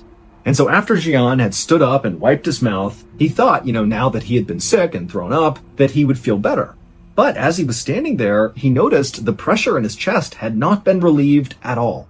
And so, as much as Jian wanted to stick around and talk more with his clients, he felt like the only thing he could do now was to go in and politely excuse himself for the rest of the night and just go home and sleep off whatever was going on with him. But when Jian went back into the restaurant and was actually back at his table, before he could even say a sentence to his clients explaining the situation, he was turning around and running back outside and vomiting on the street again. At this point, Jian knew something was definitely wrong, and so he didn't have time to tell his clients what was going on. He just needed to get to a hospital. And so he sprinted across the street, got in his car, and began driving. When he got to the hospital, he was so scared about what was happening to him that he actually parked his car crooked in the spot and left his door open as he sprinted towards the emergency room. And then once he was inside the hospital, he ran up to the receptionist and tried to tell them what was going on, but he literally couldn't speak, and then he just collapsed in a chair right nearby. Now, the hospital was extremely busy, but all the nurses could tell whatever was going on with this man, it could not wait. And so they ran over to him, they lifted him up, they put him on a stretcher, and they wheeled him into a private exam room. And then once he was in there, they began taking his vitals, and also they began assessing him, looking for some sort of trauma on the outside of his body that could explain what was going on with him, but they couldn't find anything. And so after they were sure that Jian was stable, he was breathing okay, his heart rate was okay, he just couldn't speak, but he was going to be okay, the team decided that the next thing they should do would be to give him a CT scan. A CT scan is a specialized type of imaging that can show what's going on inside someone's body. It's like a really detailed X-ray. And after they gave Jian a CT scan, his results were baffling.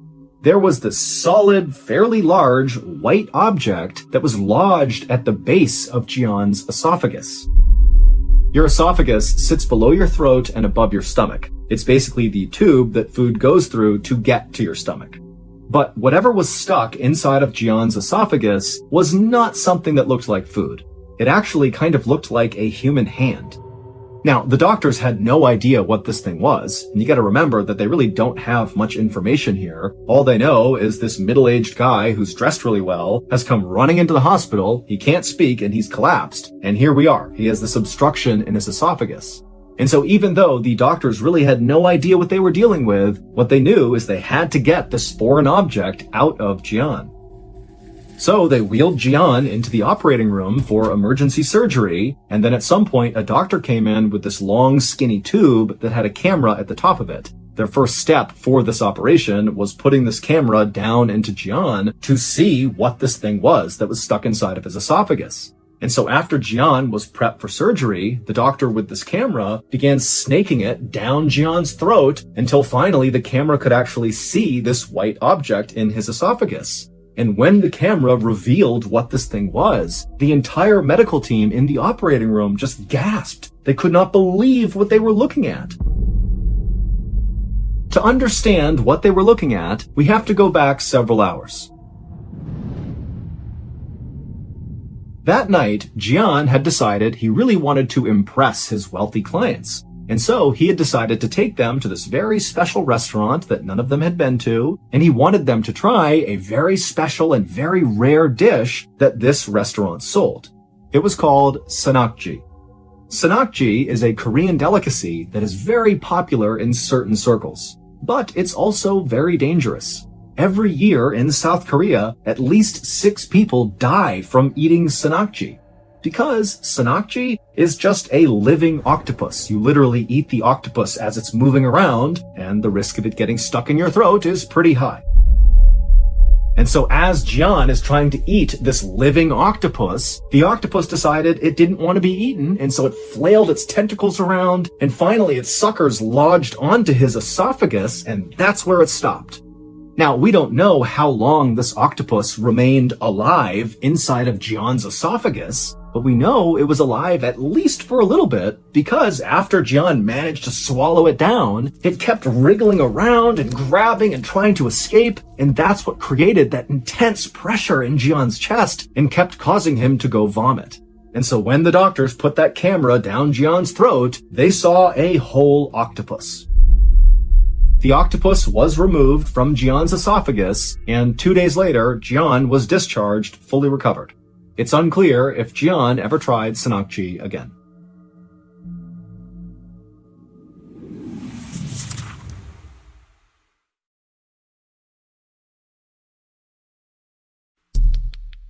The next and final story of today's episode is called Earworm.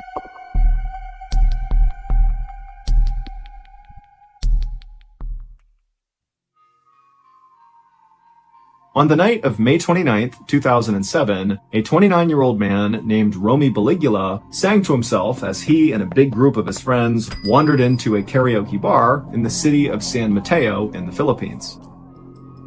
Life had not been easy lately for Romy, but tonight he was feeling good. He and his buddies had begun drinking alcohol about an hour earlier, and so he already had a nice buzz as he walked into this bar. He had a brand new shirt on, and for the first time in weeks, Romy actually had money in his pocket.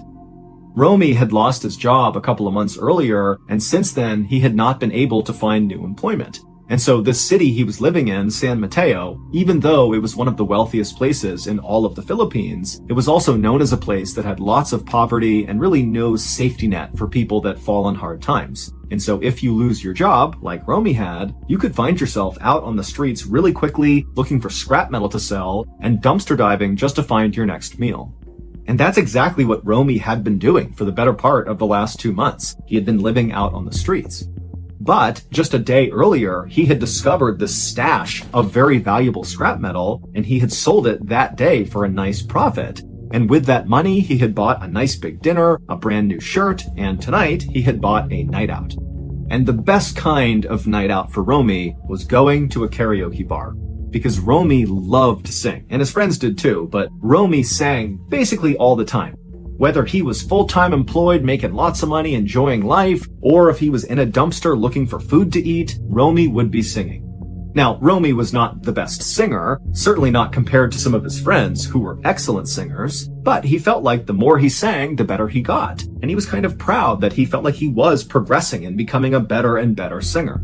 And Romy's favorite songs to sing were these big ballads. He just loved to close his eyes and let the words of the story kind of take him away. It really was his escape. It was like no matter how bad his life got, he could always sing and that would make him feel better. Once Romy and his friends went inside the karaoke bar, they made their way across the very crowded space to the far side of the bar. They found 2 unoccupied tables, they pushed them together, they all sat down, and then they ordered a round of beers. And then after the beers came, the friends all did a toast to their wonderful night out they were having, and then one by one, each of Romy's friends began getting up and making their way over to the karaoke machine and began going through all the music and deciding which songs they were going to sing that night. One of Romy's friends chose an American country song, another one of his friends chose a pop song from the 1980s about unrequited love. But regardless of the songs that any of Romy's friends chose, when they began getting up there and singing their song, it was like the karaoke bar came alive. People in the Philippines love karaoke. It's really a part of the culture. In fact, many people in the Philippines have a karaoke machine of their own in their house. And so what that means is in karaoke bars like the one Romy was at, the crowd is both really appreciative of good singers who go up there and do karaoke really well, and everyone will get up and cheer and dance along. And then also, if there are bad karaoke singers, the crowd is just as quick to begin jeering and booing at them and getting them to stop. And Romy knew that when he went up on stage that night, he was taking a bit of a risk, because when he went up and identified the song that he was going to sing, he knew it was a questionable choice. But he was confident in his abilities. He had been singing and practicing. He really felt like he was ready to nail this really challenging song, and the crowd was going to love him for it. As Romy sat at the table watching one of his friends perform a fast-paced song about a race car, the bar's bouncer, a 43-year-old man named Robalito Ortega, came over to Romy's table with a big grin on his face. Robalito didn't recognize Romy or his friends. They were new at this bar, and so Robalito wanted to introduce himself and get to know these people. One, because Robalito was a big karaoke enthusiast, just like everybody else was. And two, Robalito felt like it was easier to keep the peace in this bar when everybody knew him and he knew everybody. And so Romy and his friends, they chatted happily with Robalito, and then after Romy's friend, who was singing the song about the race car, wrapped up and came down off the stage, Robalito gave him a nice congratulatory pat on the back and told the friend he did a great job up there. And the friend, in turn, turned around and flagged down the bartender at the other side of the bar and kind of gestured, "Hey, we want another round of drinks." And the friend also made it clear that he wanted to give a drink to the bouncer as well, as like a thank you to the bouncer for giving him the compliment. And the bouncer said, "Thank you very much." And then before long, the beers arrived, and Romy and his friends and the bouncer, they all cheersed and toasted the night and enjoyed their drinks together. And then just a couple of minutes later, it was Romy's turn to take the stage. And so he got up and, as confidently as he could, kind of jogged up onto the stage, and he took the microphone and he looked out at the crowd. And everybody's having a great time. It seemed like the mood was really positive, and Romy really felt like, again, even though this song was a questionable song choice, that this crowd was going to love it and that he was going to do a wonderful job. But when the song began to play in the background, Romy noticed that right away, the mood in the bar completely shifted. It went from loud, happy, and talkative to almost silent as everybody in the bar turned and looked up at the person who had chosen this song. But Romy had anticipated this, and he knew as soon as he actually began singing this song that he could win them over. He was going to nail this song. And sure enough, Romy began to sing, and right away it was like the mood began to kind of return to what it was. People in the audience could tell that Romy was doing a good job, and so about a third of the way into his song, Romy noticed that the bar was basically back to normal. He even looked over and saw the bouncer, who was still standing with his friends over at the table, had raised his beer, kind of saying, "Keep it up, you're doing great." And when Romy saw the bouncer really getting into it, Romy had the surge of adrenaline, and suddenly he felt so confident that he really leaned into the song. And so he began dancing on stage and really belting out each of the lines of the song.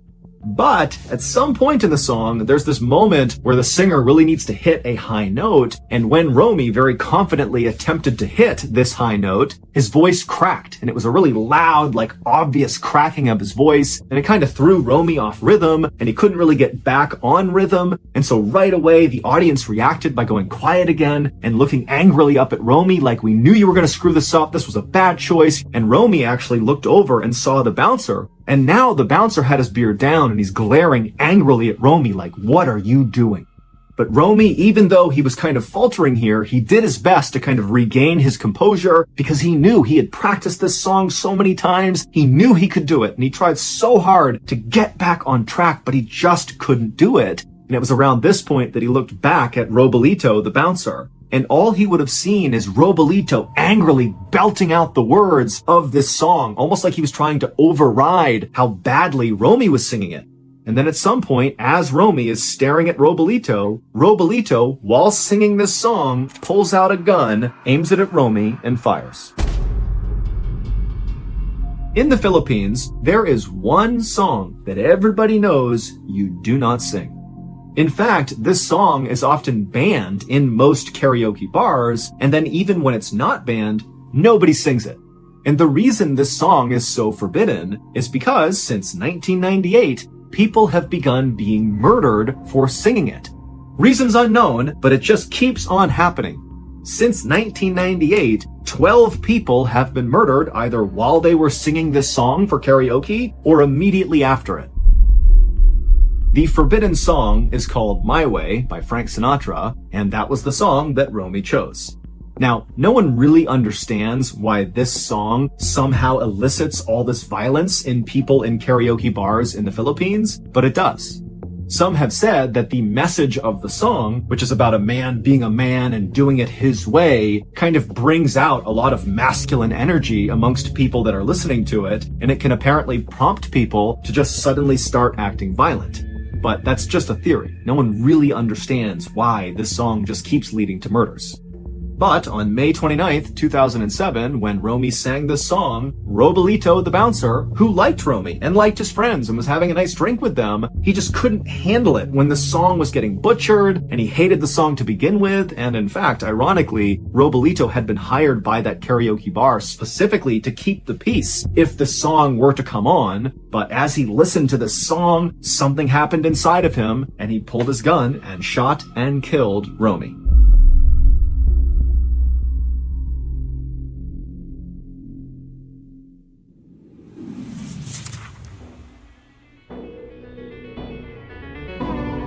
Thank you for listening to the MrBallen Podcast. If you enjoyed today's stories and you're looking for more strange, dark, and mysterious content, be sure to check out all of our studio's podcasts. They are this one, of course, MrBallen Podcast, and we also have MrBallen's Medical Mysteries, we have Bedtime Stories, and also Run Fool.